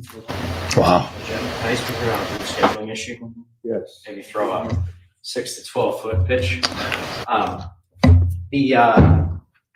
The defense, Your Honor, as you recall yesterday, filed a motion to Clarity, I think, Lori, and what they're saying in the courtroom. Clarity around what's positive, what's false positive, what they're even testing to be positive. Is it a hemoglobin? Is it blood? Is it animal blood? But the good news is, Lori, that we brought on someone that can explain exactly what they mean. Bob Mata. Did you ask me a question? My wife was asking me a question at the same time. Bob, are you on mute? Morgan, is that you? So people are asking around clarity around what's going on, and I said that it sounds like the judge is saying he needs clarity in the courtroom about language that's being used and clarity about that language and what's positive, what's false positive, and what substance they're even referring to for those terms. Yeah, it's super important because words matter. You know, I mean, it's all that the jury's going to hear, and you know, it's like this whole thing is about these pictures with what could be blood and pictures that have luminol, you know, where it's alerted that there's some kind of positive, you know, result that could be something other than blood, and it's confusing to a jury, and it could be mistaken by the jury. So the judge wants definitives. I appreciate him, you know, taking his time to rule on this. He understands the importance of it because, you know, for people to think, well, it's just a picture of some blood spots. Well, no, it's more than that, you know. So Judge is throwing off this like this is amateur hour for both the state and the defense. Like that's the sense that I'm getting from this judge. He's trying to explain to them the process and how it's supposed to go for both sides. You know, in the thing that I want everybody to remember, this is just the beginning. Like this is for like the proof of death evidence. Like we haven't even sniffed anything relating to the other elements of the crime. Like whether or not, like we're dealing with, like, is Jennifer dead? You know what I mean? Like we're not dealing with the elements of the crime other than, is she dead? It's gonna be a really, really long trial. And I don't know, man. I think he just wants to be thorough. You know, like I'm not sweating this defense attorney for doing his job at all. You know, like he needs to be doing this because the state's just trying to ram a bunch of evidence in there, and they want their expert to go in there and say, oh yeah, we did the luminol test and, you know, it tested positive. The judge is saying, well, you don't get to just say it tested positive. You have to say it tested positive for blood in that particular spot. Well, that's what, yeah, I think that's specifically, if it helps to explain it to anybody. Specifically, what they're arguing right now, the judge just said, Exactly. the court recognizes that saying positive indicator. I do know Detective A Riley jury is going to assume that that means a positive indication for blood, not knowing that there's 40 other substances that can cause a positive result, and they're breaking that apart right now, trying to, I think, compromise on the language. Yeah, and I mean, they just have to be very careful about what they say so that it's not more because remember, everything boils down to appeal. Like if the judge, the judge isn't like trying to teach these guys how to lawyer. He's trying to make sure that this thing doesn't get overturned on appeal because he made the wrong decision on it. So he's going to be extra careful. Everything about a trial, every objection you hear is always in terms of trying to preserve an issue for appeal. That's why when you hear objections, the annoying sidebars, all of that is done in order to try to avoid an appeal down the road. Could you do me a huge favor? I need my computer charger. This thing's about to die. Lori, so yeah, once you get it back to the lab, you get a definitive result, and that'll come up later on when you get to all the lab stuff. But what they're arguing right now, because like Bob said, this is just the state is laying their foundation. So right now, all they're talking about is the drops of blood that they found when they first got there. Then they sprayed them. Then they took pictures of them. So they haven't gotten to lab results yet. But I think what the defense is trying to do is make sure that that jury is not prejudiced before they get to the lab results to figure out exactly, because once they hear positive test result, that's already in their head. Okay, well, that was blood, there was blood everywhere, and that might not necessarily be the case for some of those spots. So what Bob said, the defense attorney is just really taking his time and going pretty much one drop at a time, and making sure everybody's really careful about how they word what was positive and what wasn't. It's been a long day. We have a 3-day weekend. We have some severe weather headed our way, heading to other people. I'm going to leave off here. I think exactly what the judge said. It's unlikely we're going to forget where we left off, right? We're going to talk about the Manaforts on Tuesday. We have the Shaming of Jay joining us on Tuesday. We're approaching 5 p.m. and I think we've had enough of this court for today. I want to do the spinny wheel one more time. I want to say thank you to everyone on the Defense Diary side for joining. This is really cool, being able to stream to both channels and getting 2 different groups together. However you prefer, it doesn't matter if you tuned into our channel, to his channel. Happy to have you guys. Thank you for joining. We're going to have that spinny wheel come up. Bob's coming back real soon here to say bye as well. But Bob, what I said is same thing as Judge Randolph said. It's unlikely we're going to forget where we left off here.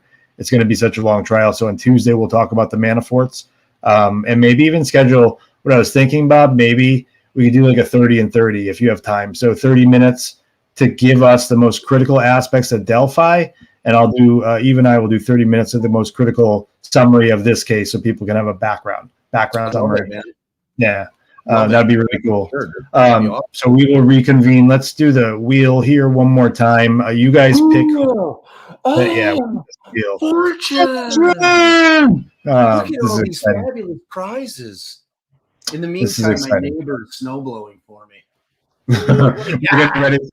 We're getting ready for severe weather, tornado breakouts potentially. So should be an interesting weekend. We got OP Live, I think, live back on tonight. So we'll watch that.